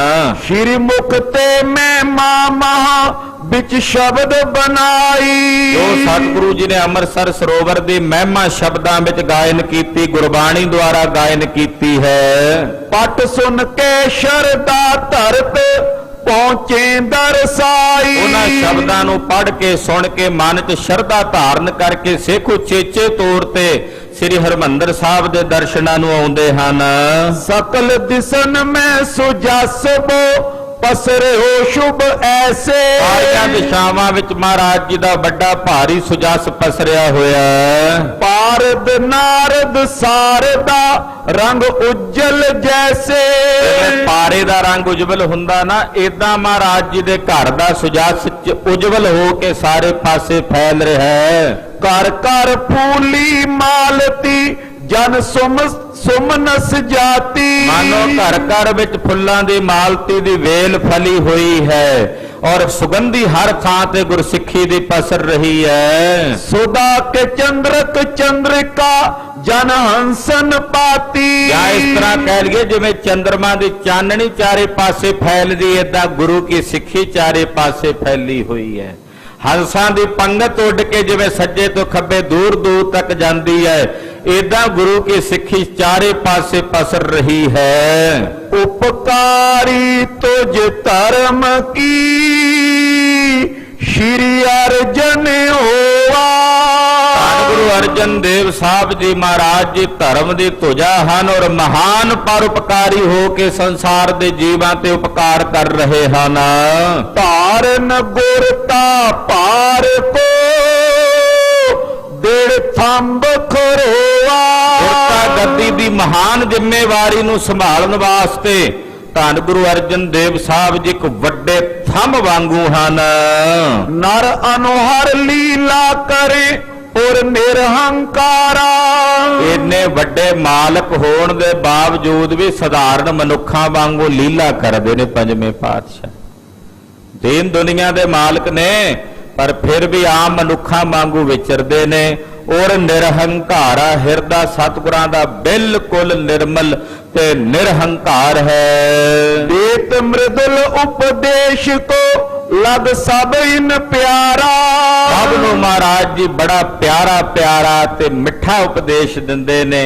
ਐਸਾ ਉਪਦੇਸ਼ ਜਿਹੜਾ ਸਾਰਿਆਂ ਦੇ ਮਨਾਂ ਨੂੰ ਭਾਉਂਦਾ ਹੈ, ਜਿਹੜਾ ਸਭ ਦੇ ਮਨਾਂ ਨੂੰ ਪਿਆਰਾ ਲੱਗਦਾ ਹੈ। ਕਰੇ ਅਜਮਤੀ ਸੈਂਕਰੇ ਸਿੱਧਾ ਸਭ ਦੀਨੀ। ਮਹਾਰਾਜ ਜੀ ਨੇ ਅਨੇਕਾਂ ਸਿੱਖਾਂ ਨੂੰ ਅਜਮਤੀ ਕਰ ਦਿੱਤਾ ਹੈ, ਅਨੇਕਾਂ ਨੂੰ ਰਿੱਧੀਆਂ ਸਿੱਧੀਆਂ ਦੇ ਕੇ ਨਿਵਾਜਿਆ ਹੈ। ਕਾਲੀ ਕਾਲ ਸੋ ਫਲਤ ਪੀ ਕਿਸ ਬਾਦ ਨ ਕੀਨੀ। ਜਿਹਨੇ ਵੀ ਸਤਿਗੁਰਾਂ ਦੇ ਚਰਨਾਂ 'ਚ ਘਾਲਣਾ ਘਾਲੀ ਆ, ਉਹਦੀ ਘਾਲਣਾ ਵਿਅਰਥ ਨਹੀਂ ਗਈ। ਹਰ ਇੱਕ ਦੀ ਘਾਲੀ ਹੋਈ ਘਾਲਣਾ ਦਾ ਫਲ ਮਹਾਰਾਜ ਜੀ ਨੇ ਉਹਨਾਂ ਨੂੰ ਦਿੱਤਾ ਹੈ। ਅਜਮਤ ਨਹੀਂ ਜਨਾਵਤੇ ਸਿਰ ਦੇਤ ਨ ਦੇਰੇ। ਪਰ ਗੁਰੂ ਕੇ ਸਿੱਖ ਵੀ ਐਸੇ ਹਨ ਕਿ ਬੇਅੰਤ ਅਜਮਤਾਂ ਦੇ ਸਹਿਤ ਨੇ ਪਰ ਅਜਮਤ ਪ੍ਰਗਟ ਨਹੀਂ ਕਰਦੇ। ਕਿਉਂਕਿ ਸਤਿਗੁਰੂ ਜੀ ਵੀ ਕਹਿੰਦੇ ਅਜਮਤ ਨਹੀਂ ਦਿਖਾਵਤੇ, ਅਜਮਤ ਨਹੀਂ ਵਿਖਾਉਂਦੇ। ਭਾਵੇਂ ਸਿਰ ਦੇਣਾ ਪੈ ਜੇ ਤੇ ਸਿਰ ਦੇਣ ਵਾਸਤੇ ਦੇਰੀ ਨਹੀਂ ਲਾਉਂਦੇ। ਅਜਰ ਜਰਨ ਧੀਰਜ ਤਰਨ ਗੁਣ ਧਰੇ ਬਡੇਰੇ। ਅਜਰ ਨੂੰ ਜਰਨਾ ਤੇ ਧੀਰਜ ਨੂੰ ਧਾਰਨ ਕਰਨਾ, ਐਸੇ ਬੇਅੰਤ ਗੁਣਾਂ ਨੂੰ ਸਤਿਗੁਰਾਂ ਨੇ ਧਾਰਨ ਕੀਤਾ ਹੋਇਆ ਹੈ। ਸਤ ਨਾਮ ਕੋ ਦਾਨ ਦੇ ਨਰ ਭਗਤੀ ਲਾਏ। ਜੀਵਾਂ ਨੂੰ ਸੱਚੇ ਨਾਮ ਦਾ ਦਾਨ ਦੇ ਕੇ ਗੁਰਦੇਵ ਨੇ ਜੀਵਾਂ ਨੂੰ ਭਗਤੀ ਵਿੱਚ ਲਾਇਆ ਹੈ। ਬ੍ਰਹਮ ਗਿਆਨ ਮੈਂ ਨਿਪੁੰਨ ਕੋ ਸਿੱਧਾ ਸਮੁਦਾਏ। ਬ੍ਰਹਮ ਗਿਆਨ ਦੇ ਵਿੱਚ ਬਹੁਤ ਸਾਰੇ ਸਿੱਖ ਨਿਪੁੰਨ ਹੋ ਗਏ ਹਨ। ਸ਼ਬਦ ਸਿਧੀ ਸੰਗਤ ਵਿਖੇ ਰਹਿ ਬ੍ਰਿੰਦ ਮਸੰਦਾ। ਔਰ ਕਹਿੰਦੇ ਸ਼ਬਦ ਦੇ ਨਾਲ ਰੰਗੇ ਹੋਏ ਸਿੱਖ ਸੰਗਤ ਦੇ ਵਿੱਚ ਰਹਿੰਦੇ ਹਨ। ਆਗੇ ਹੋਏ ਨਿਜ ਸੰਗ ਲੈ ਦਰਸੇ ਸੁਖ ਕੰਦਾ। ਸਾਰੇ ਜਿਹੜੇ ਮਸੰਦ ਨੇ, ਕਿਉਂਕਿ ਮਸੰਦ ਪ੍ਰਥਾ ਉਦੋਂ ਚੱਲਦੀ ਸੀ, ਜਿਹੜੇ ਪੂਰਬ ਦੱਖਣ ਚਾਰਿਆ ਦਿਸ਼ਾਵਾਂ ਤੋਂ ਜਿਹੜੇ ਮਸੰਦ ਨੇ ਉਹ ਸੰਗਤ ਨੂੰ ਨਾਲ ਲੈ ਕੇ ਫਿਰ ਮਹਾਰਾਜ ਜੀ ਦੇ ਦਰਸ਼ਨਾਂ ਨੂੰ ਆਉਂਦੇ ਨੇ। ਆ ਕੇ ਅੱਗੇ ਹੋ ਕੇ ਸਤਿਗੁਰਾਂ ਦੇ ਦਰਸ਼ਨ ਕਰਦੇ ਨੇ। ਦੇਸ਼ ਵਿਦੇਸ਼ ਅਸ਼ੇਸ਼ ਮੈਂ ਲੈ ਕਰ ਗੁਰ ਕਾਰੇ। ਬਹੁਤ ਸਾਰਿਆਂ ਦੇਸ਼ਾਂ ਵਿੱਚ ਵਿਦੇਸ਼ਾਂ ਵਿੱਚ ਗੁਰੂ ਕੀ ਸਿੱਖੀ ਦਾ ਪ੍ਰਚਾਰ ਪ੍ਰਸਾਰ ਹੋ ਰਿਹਾ ਹੈ। ਖਸ਼ਟ ਮਾਸ ਕੇ ਬਰਖ ਮੈਂ ਆਨੇ ਗੁਰਦੁਆਰੇ। ਸਤਿਗੁਰੂ ਸੱਚੇ ਪਾਤਸ਼ਾਹ ਦੇ ਚਰਨਾਂ 'ਚ ਕੋਈ 6 ਮਹੀਨਿਆਂ ਬਾਅਦ ਚੱਲ ਕੇ ਆਉਂਦਾ, ਕਿਉਂਕਿ ਦੂਰੋਂ ਦੂਰੋਂ ਸਿੱਖ ਆਉਂਦੇ ਨੇ। ਕੋਈ 6 ਮਹੀਨਿਆਂ ਬਾਅਦ ਚੱਲ ਕੇ ਆਉਂਦਾ ਹੈ, ਕੋਈ ਸਾਲ ਭਰ ਦਾ ਸਮਾਂ ਲੰਘ ਜਾਂਦਾ, ਉਹ ਚੱਲ ਕੇ ਆਉਂਦੇ ਹਨ। ਦਰਬ ਵਿਸਾਲ ਸੋ ਆਏ ਜਿਮ ਤਿਮ ਖਰਚ ਵਿਸਾਲਾ। ਔਰ ਦਸਵੰਧ ਦੀ ਮਾਇਆ ਸਿੱਖ ਇਕੱਠੀ ਕਰੀ ਜਾਂਦੇ ਨੇ। ਜਦੋਂ ਇਕੱਠੀ ਹੋ ਜਾਂਦੀ, ਕੋਈ 6 ਮਹੀਨੇ ਬਾਅਦ ਆਉਂਦਾ ਭੇਟ ਕਰ ਜਾਂਦਾ, ਕੋਈ ਸਾਲ ਬਾਅਦ ਆਉਂਦਾ ਭੇਟਾ ਕਰ ਜਾਂਦਾ। ਜੇ ਮਾਇਆ ਗੁਰੂ ਘਰ ਵਿੱਚ ਆਉਂਦੀ ਹੈ ਬਹੁਤ, ਉਸੇ ਤਰ੍ਹਾਂ ਫਿਰ ਖਰਚ ਵੀ ਉਨਾ ਬਹੁਤ ਹੈ। ਜਿੰਨੀ ਮਾਇਆ ਆਉਂਦੀ ਹੈ ਉਹਨਾਂ ਖਰਚਾ ਵੀ ਹੈ। ਫਿਰ ਭਾਈ ਗੁਰੂ ਘਰ ਦਾ ਲੰਗਰ ਚੱਲਦੇ ਨੇ ਬੇਅੰਤ, ਅਨੇਕਾਂ ਪ੍ਰਕਾਰ ਦੇ ਜੀਵਾਂ ਦੀਆਂ ਲੋੜਾਂ ਜ਼ਰੂਰਤਾਂ ਪੂਰੀਆਂ ਹੁੰਦੀਆਂ ਨੇ। ਤੋ ਇਸ ਪ੍ਰਕਾਰ ਨਾਲ ਖਰਚਾ ਵੀ ਬੇਅੰਤ ਹੈ। ਦੇਗ ਅਤੋਟੀ ਚਲਤੇ ਨਿਸ ਦਿਨ ਜੁਗ ਕਾਲਾ। ਔਰ ਕਹਿੰਦੇ 2 ਵੇਲੇ ਅਟੁੱਟ ਦੇਗ ਚਲਦੀ, ਗੁਰੂ ਕਾ ਲੰਗਰ ਚੱਲਦਾ ਹੈ। ਅਚੇ ਆਹਾਰ ਹਜ਼ਾਰੇ ਨਿਤ ਪ੍ਰਤ ਨਰ ਆਵੇ। ਹਜ਼ਾਰਾਂ ਹੀ ਸਿੱਖ ਆ ਕੇ, ਹਜ਼ਾਰਾਂ ਹੀ ਲੋਕ ਆ ਕੇ ਲੰਗਰ ਵਿੱਚ ਲੰਗਰ ਛਕਦੇ ਹਨ। ਨਿਕਟ ਹਜ਼ਾਰੋਂ ਰਹਤੇ ਗੁਰ ਕੇ ਘਰ ਖਾਵੇ। ਹਜ਼ਾਰਾਂ ਹੀ ਗੁਰੂ ਘਰ ਵਿੱਚ ਹੀ ਰਹਿੰਦੇ ਤੇ ਗੁਰੂ ਘਰ ਵਿੱਚ ਹੀ ਉਹਨਾਂ ਦੇ ਭੋਜਨ ਦਾ ਪ੍ਰਬੰਧ ਹੁੰਦਾ ਹੈ। ਸਿਰੇ ਪਾਓ ਪੁੰਨ ਦੇਤੇ ਸਿੱਖ ਹੋਏ ਮੁਖ ਜੋਈ। ਇਹ ਜਿਹੜੇ ਮੁਖੀ ਸਿੱਖ ਆਉਂਦੇ ਨੇ ਉਹਨਾਂ ਨੂੰ ਸਿਰੇ ਪਾਓ ਦੇਣੇ, ਇਹ ਵੀ ਖਰਚਾ ਹੈ। ਕਹਿੰਦੇ ਗੁਰੂ ਘਰ ਵਿੱਚ ਉਹਨਾਂ ਨੂੰ ਸਿਰੇ ਪਾਓ ਭੇਟ ਕਰਨੇ। ਬ੍ਰਿੰਦ ਮਸੰਦ ਬਿਲੰਦ ਧਨ ਲੈ ਗੁਰ ਤੇ ਸੋਈ। ਫਿਰ ਉਹ ਜਿਹੜੇ ਮਸੰਦ ਨੇ ਉਹ ਆਪਣੀਆਂ ਤਨਖਾਹਾਂ ਵੀ ਲੈਂਦੇ, ਉਹਨਾਂ ਨੇ ਆਪਣੇ ਪਰਿਵਾਰ ਦੀਆਂ ਜਿਹੜੀਆਂ ਜ਼ਿੰਮੇਵਾਰੀਆਂ ਨਿਭਾਉਣੀਆਂ ਉਹਨਾਂ ਨੂੰ ਤਨਖਾਹਾਂ ਵੀ ਦੇਣੀਆਂ। ਉਹ ਤਨਖਾਹਾਂ ਵੀ ਜਿਹੜੇ ਗੁਰੂ ਘਰ ਦੇ ਵਿੱਚ ਸੇਵਾ ਟਹਿਲ ਕਰਦੇ ਨੇ ਉਹਨਾਂ ਨੂੰ ਤਨਖਾਹਾਂ ਦੇਣੀਆਂ। ਸਾਨੂੰ ਅਕਸਰ ਗੁਰੂ ਘਰਾਂ ਵਿੱਚ ਆਮਦਨ ਦਿਸਦੀ ਆ ਵੀ ਗੋਲਕ ਇੰਨੀ ਹੁੰਦੀ ਆ ਗੁਰੂ ਘਰ ਵਿੱਚ, ਤੇ ਪਰ ਜਿਹੜੇ ਗੁਰੂ ਘਰਾਂ ਦੇ ਖਰਚੇ ਨੇ ਉਸ ਕਿਉਂਕਿ ਸਾਡੇ ਸਾਹਮਣੇ ਉਹ ਪਾਰਦਰਸ਼ਿਤ ਨਹੀਂ ਹੁੰਦੇ, ਉਹ ਨਹੀਂ ਸਾਨੂੰ ਨਜ਼ਰ ਆਉਂਦੇ। ਇਸ ਕਰਕੇ ਕਈ ਵਾਰ ਅਸੀਂ ਭੁਲੇਖੇ ਵਿੱਚ ਹੀ ਕਹਿ ਦਿੰਦੇ ਖਰਚਾ ਕੀ ਹੈ ਜੀ ਗੁਰੂ ਘਰ ਵਿੱਚ। ਖਰਚੇ ਵੀ ਨੇ ਭਾਈ, ਗੁਰੂ ਘਰਾਂ ਵਿੱਚ ਸੇਵਾ ਕਰਨ ਵਾਲਿਆਂ ਦੀਆਂ ਤਨਖਾਹਾਂ ਨੇ, ਲੰਗਰਾਂ ਦਾ ਖਰਚਾ ਹੈ, ਬਿਜਲੀ ਦੇ ਬਿੱਲ ਨੇ, ਹੋਰ ਕਿੰਨੇ ਪ੍ਰਕਾਰ ਦੇ ਖਰਚੇ ਗੁਰੂ ਘਰਾਂ ਵਿੱਚ ਹਨ। ਤੋ ਉਹ ਵੀ ਨਾਲ ਪੁਰਾਣੇ ਸਮੇਂ ਤੋਂ 5ਵੇਂ ਪਾਤਸ਼ਾਹ ਦੇ ਸਮੇਂ ਵੀ ਭਾਈ ਸਾਹਿਬ ਦੱਸ ਰਹੇ ਨੇ ਵੀ ਜਿੰਨੀ ਆਮਦਨ ਹੈ ਉਹਦੇ ਨਾਲ ਉਹਨਾਂ ਖਰਚਾ ਵੀ ਹੈ ਗੁਰੂ ਘਰ ਦਾ। ਇਤਿਆਦਤ ਨਿਤ ਖਰਚ ਕੋ ਕੁਛ ਟੋਟ ਨ ਆਵੇ। ਇਹ ਤਾਂ ਭਾਈ ਉਹ ਖਰਚਾ ਹੁੰਦਾ, ਟੋਟਾ ਨਹੀਂ ਆਉਂਦਾ। ਗਾਏ ਰਬਾਬੀ ਪੁੰਜ ਸਦ ਸੋ ਧਨ ਗਨ ਪਾਵੇ। ਫਿਰ ਰਬਾਬੀ ਗੁਰੂ ਚਰਨਾਂ 'ਚ ਕੀਰਤਨੀਏ ਕੀਰਤਨ ਕਰਨ ਵਾਲੇ ਮਹਾਰਾਜ ਜੀ ਕੋਲ ਬੇਅੰਤ ਧਨ ਪ੍ਰਾਪਤ ਕਰਦੇ ਨੇ। ਗੁਰ ਘਰ ਕੋ ਵੱਡ ਖਰਚ ਨਿਤ ਗਨ ਬ੍ਰਿਖ ਬਰਾਂਤੇ। ਕਹਿੰਦੇ ਫਿਰ ਗੁਰੂ ਘਰ ਦਾ ਖਰਚ ਬਹੁਤ ਸਾਰਾ, ਗੁਰੂ ਘਰ ਦੇ ਵਿੱਚ ਮਾਲ ਡੰਗਰ ਪਸ਼ੂ ਉਹ ਵੀ ਬੇਅੰਤ ਹਨ, ਉਹਨਾਂ ਦੇ ਸੇਵਾ ਸੰਭਾਲ ਵਿੱਚ ਵੀ ਖਰਚਾ ਹੁੰਦਾ ਹੈ। ਹਰੇ ਤਬੇਲੇ ਹਯਨ ਕੇ ਤਨ ਦੇਤ ਲਾਂਤੇ। ਘੋੜੇ ਖੜੇ ਨੇ ਤਬੇਲਿਆਂ ਦੇ ਵਿੱਚ, ਉਹਨਾਂ ਘੋੜਿਆਂ ਵਾਸਤੇ ਦਾਣੇ ਪੱਠੇ ਦਾ ਵੀ ਖਰਚਾ ਹੈ। 4 ਮੱਝਾਂ ਜਿੰਨਾ ਇੱਕ ਘੋੜੇ ਦਾ ਖਰਚਾ ਹੁੰਦਾ ਹੈ। ਮੱਝਾਂ ਨੇ ਦੁੱਧ ਦੇ ਦੇਣਾ, ਉਹ ਵੇਚ ਕੇ ਬੰਦਾ ਆਪਣਾ ਖਰਚਾ ਪੂਰਾ ਕਰ ਲੈਂਦਾ। ਇੱਕ ਘੋੜੇ ਦੀ ਸੰਭਾਲ ਕਰਨੀ ਤੇ 4 ਮੱਝਾਂ ਸਾਂਭ ਲੈਣੀਆਂ, ਇੱਕ ਬਰਾਬਰ ਹੁੰਦਾ। ਉਹ ਘੋੜੇ ਗੁਰੂ 6ਵੇਂ ਪਾਤਸ਼ਾਹ ਦੇ ਤਬੇਲੇ ਵਿੱਚ ਨੇ, 5ਵੇਂ ਪਾਤਸ਼ਾਹ ਦੇ, ਉਹਦਾ ਘੋੜਿਆਂ ਦਾ ਖਰਚਾ ਵੀ ਹੈ। ਸੇਵਾ ਹਿਤ ਸਭ ਪਸ਼ੂਨ ਕੇ ਰਾਖੇ ਗਨ ਦਾਸਾ। ਜਿਹੜੇ ਉੱਥੇ ਨੌਕਰ ਰੱਖੇ ਹੋਏ ਨੇ, ਉਹਨਾਂ ਘੋੜਿਆਂ ਨੂੰ ਸਾਂਭਣ ਵਾਲੇ, ਜਾਨਵਰਾਂ ਨੂੰ ਸਾਂਭਣ ਵਾਲੇ, ਉਹਨਾਂ ਦੀਆਂ ਤਨਖਾਹਾਂ ਨੇ। ਲੇਤ ਚਾਕਰੀ ਸਕਲ ਸੋ ਪ੍ਰਾਪਤ ਧਨ ਰਾਸਾ। ਉਹਦੀ ਚਾਕਰੀ ਲੈਂਦੇ ਉਹਨਾਂ ਨੂੰ ਵੀ ਖੁੱਲੀ ਮਾਇਆ ਪ੍ਰਾਪਤ ਹੁੰਦੀ ਹੈ। ਅਪਰ ਥਾਨ ਜਿਸ ਕੇ ਨਹੀਂ ਬਿਤੇ ਹੱਥ ਨ ਆਵੇ। ਫਿਰ ਜਿਹਨੂੰ ਕਿਸੇ ਹੋਰ ਜਗ੍ਹਾ ਤੇ ਕੋਈ ਕੰਮਕਾਰ ਨਹੀਂ ਮਿਲਦਾ, ਗੁਰੂ ਘਰ ਆ ਜਾਂਦਾ, ਮਹਾਰਾਜ ਸਾਨੂੰ ਇੱਥੇ ਸੇਵਾ ਦੇ ਦਿਓ, ਨਾਲੇ ਅਸੀਂ ਸੇਵਾ ਕਰਾਂਗੇ, ਨਾਲੇ ਸਾਡੇ ਪਰਿਵਾਰ ਦਾ ਗੁਜ਼ਾਰਾ ਹੋ ਜਾਇਆ ਕਰੇਗਾ। ਉਹਨਾਂ ਸਭ ਨੂੰ ਮਹਾਰਾਜ ਜੀ ਨੂੰ ਗੁਰੂ ਸਾਹਿਬ ਜੀ ਮਾਇਆ ਦੇ ਗੱਫੇ ਦਿੰਦੇ ਹਨ ਜਿਹੜੇ ਜਿਹੜੇ ਸੇਵਾ ਕਰਦੇ ਨੇ। ਸੋ ਗੁਰ ਕੇ ਪੁਰ ਗਿਰ ਰਹੇ ਨਿਤ ਭੋਜਨ ਖਾਵੇ। ਉਹਨਾਂ ਦਾ ਲੰਗਰ ਦਾ ਵੀ ਫਿਰ ਸਾਰਾ ਖਰਚਾ ਗੁਰੂ ਕੇ ਲੰਗਰਾਂ ਵਿੱਚ ਹੀ ਹੁੰਦਾ ਹੈ। ਮਾਣ ਨਿਮਾਣਨ ਕੇ ਪ੍ਰਭੂ ਬੋ ਤਾਣ ਨਿਤਾਣੇ। ਸਤਿਗੁਰੂ ਜੀ ਨਿਮਾਣਿਆਂ ਦੇ ਮਾਣ ਹਨ, ਨਿਤਾਣਿਆਂ ਦੇ ਤਾਣ ਹਨ। ਖਾਏ ਗੁਰੂ ਕੇ ਸਦਨ ਤੇ ਮਾਨੇ ਹਰ ਪਾਣੇ। ਔਰ ਗੁਰੂ ਘਰ ਦੇ ਲੰਗਰਾਂ ਵਿੱਚੋਂ ਬੇਅੰਤ ਗਰੀਬ ਗੁਰਬਿਆਂ ਨੂੰ ਖਾਣ ਲਈ ਭੋਜਨ ਪ੍ਰਾਪਤ ਹੁੰਦਾ ਹੈ ਔਰ ਸਤਿਗੁਰਾਂ ਦੀ ਰਜ਼ਾ ਵਿੱਚ ਚੱਲਦੇ ਨੇ। ਸਤ ਨਾਮ ਕੋ ਸਿਮਰਬੋ ਪਸਰੇ ਹੋ ਜਗ ਸਾਰੇ। ਸਤਿ ਨਾਮ ਦਾ ਸਿਮਰਨ ਹੁੰਦਾ, ਮਹਾਰਾਜ ਜੀ ਦਾ ਜਸ ਸਾਰੇ ਪਾਸੇ ਪਸਰ ਰਿਹਾ ਹੈ। ਭਗਤ ਕਰੇ ਮਿਲ ਸੰਗਤਾਂ ਗੁਰ ਸੁਜਸ ਉਚਾਰੇ। ਗੁਰੂ ਸਾਹਿਬ ਜੀ ਦਾ ਸੁਜਸ ਹੁੰਦਾ, ਸੰਗਤਾਂ ਆ ਕੇ ਮਹਾਰਾਜ ਜੀ ਦੀ ਭਗਤੀ ਕਰਦੀਆਂ ਨੇ। ਤਜੇ ਵਿਕਾਰਨ ਕੋਰਿਦੇ ਗੁਣ ਗਨ ਉਪਜਾਵੇ। ਔਰ ਆ ਕੇ ਮਹਾਰਾਜ ਜੀ ਦੇ ਗੁਣਾਂ ਨੂੰ ਗਾਇਨ ਕਰਦੇ ਹਨ, ਵਿਕਾਰਾਂ ਦਾ ਤਿਆਗ ਕਰਦੇ ਹਨ। ਸੁਨੇ ਉਚਾਰੇ ਕੀਰਤਨ ਪ੍ਰਭ ਪ੍ਰੀਤ ਲਗਾਵੇ। ਸਤਿਗੁਰਾਂ ਦੀ ਸੰਗਤ ਵਿੱਚ ਬਹਿ ਕੇ ਗੁਰਬਾਣੀ ਦਾ ਕੀਰਤਨ ਸੁਣਦੇ ਗਾਇਨ ਕਰਦੇ ਹਨ।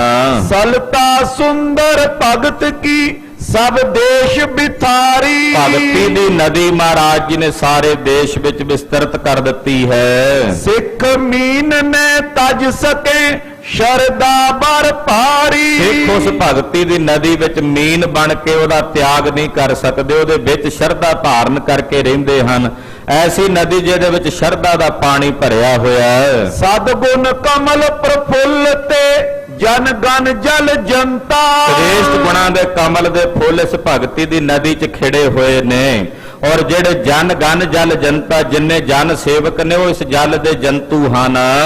ਬ੍ਰਹਮ ਬੇਮੁਖਤਾ ਕੂਲ ਦ્વੈ ਸੰਸੇ ਤਰਹੰਤਾ।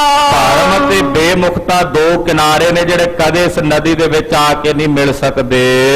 ਬ੍ਰਹਮ ਗਿਆਨ ਸਾਗਰ ਮਾ ਤਿਸ ਕੋ ਸਮਹਾਈ। ਜਿਵੇਂ ਨਦੀ ਸਮੁੰਦਰ 'ਚ ਮਿਲਦੀ ਹੈ, ਇਦਾਂ ਇਹ ਜਿਹੜੀ ਭਗਤੀ ਦੀ ਨਦੀ ਹੈ ਬ੍ਰਹਮ ਗਿਆਨ ਦੇ ਸਮੁੰਦਰ ਵਿੱਚ ਜਾ ਕੇ ਮਿਲਦੀ ਹੈ। ਪ੍ਰਾਪਤ ਸਭ ਥਲ ਮੈਂ ਸੁਗਮ ਸੁਰ ਗਨ ਕੋ ਪਾਈ। ਇਹ ਭਗਤੀ ਦੀ ਨਦੀ ਹਰ ਇੱਕ ਵਾਸਤੇ ਸੌਖੇ ਢੰਗ ਨਾਲ ਸਭ ਨੂੰ ਪ੍ਰਾਪਤ ਹੋ ਜਾਂਦੀ, ਭਾਵੇਂ ਕੋਈ ਦੇਵਤਾ ਤੇ ਭਾਵੇਂ ਕੋਈ ਆਮ ਸਧਾਰਨ ਵਿਅਕਤੀ ਹੈ। ਕੌਣ ਕੌਣ ਗੁਣ ਗੁਰੂ ਕੇ ਕਵੀ ਬਰਨ ਸੁਣਾਵੇ। ਭਾਈ ਸੰਤੋਖ ਸਿੰਘ ਜੀ ਕਹਿੰਦੇ, ਮੈਂ ਸਤਿਗੁਰਾਂ ਦੇ ਕਿਹੜੇ ਕਿਹੜੇ ਗੁਣ ਵਰਣਨ ਕਰਕੇ ਸੁਣਾਵਾਂ। ਸ਼ੇਖ ਸ਼ਾਰਦਾ ਕਹਿਣ ਤੇ ਮਨ ਮੈਂ ਸੁਖ ਚਾਵੇ। ਇੱਕ ਸ਼ਾਰਦਾ ਵੀ ਗੁਣ ਕਹਿਣ ਦੇ ਵਿੱਚ ਸੁਖ ਚਾਹੁੰਦੇ ਹਨ। ਦੋਹਰਾ ਨਰ ਤਨ ਸਾਂਗੀ ਜਿਮ ਤਰਿਓ ਕਰੇ ਨਿਬਾਨ ਸੋਏ। ਐਨ ਪਾਰ ਬ੍ਰਹਮ ਪਰਮੇਸ਼ਰ ਪਰ ਆਮ ਮਨੁੱਖੀ ਸਰੀਰ ਧਾਰਨ ਕਰਕੇ ਮਹਾਰਾਜ ਜੀ ਵਿਚਰ ਰਹੇ ਹਨ। ਰੂਪ ਦੁਰਾਵੇਂ ਪ੍ਰਥਮ ਕੋ ਕਵੀ ਸੰਤੋਖ ਸਿੰਘ ਜੋਏ। ਮਾਂ ਕਵੀ ਭਾਈ ਸੰਤੋਖ ਸਿੰਘ ਜੀ ਕਹਿੰਦੇ, ਐਸੇ ਸਤਿਗੁਰਾਂ ਨੂੰ ਮੇਰੀ ਨਮਸਕਾਰ ਹੈ। ਜਿਵੇਂ ਸਵਾਂਗੀ ਰੂਪ ਵਟਾ ਲੈਂਦਾ ਹੈ, ਪਹਿਲਾ ਰੂਪ ਛੁਪਾ ਲੈਂਦਾ, ਅਗਲਾ ਪ੍ਰਗਟ ਕਰ ਲੈਂਦਾ ਹੈ, ਇਦਾਂ ਸਤਿਗੁਰੂ ਜੀ ਪਹਿਲਾ ਰੂਪ ਛੁਪਾ ਕੇ ਹੁਣ ਅਗਲਾ ਰੂਪ ਪ੍ਰਗਟ ਕਰ ਰਹੇ ਨੇ ਗੁਰੂ ਹਰਗੋਬਿੰਦ ਸਾਹਿਬ ਦੇ ਰੂਪ ਵਿੱਚ। ਹੈਣ ਇੱਕੋ ਹੀ, ਫਰਕ ਕੋਈ ਨਹੀਂ। ਜੋ ਤੋਹਾ ਜੁਗਤ ਸਾਏ ਸਹਿ ਕਾਇਆ ਫੇਰ ਪਲਟੀ ਹੈ। ਐਸੇ ਸਤਿਗੁਰਾਂ ਨੂੰ ਮੇਰੀ ਨਮਸਕਾਰ ਹੈ।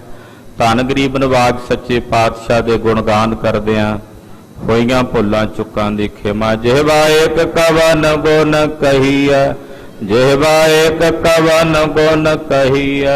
ਜੀਵਾ ਏਕ ਕਵਨ ਗੁਣ ਕਹੀਐ, ਜੀਵਾ ਏਕ ਕਵਨ ਗੁਣ ਕਹੀਐ। ਜਿਹਵਾ ਏਕ ਕਵਨ ਗੁਣ ਕਹੀਆ, ਜਿਹਵਾ ਏਕ ਕਵਨ ਗੁਣ ਕਹੀਆ।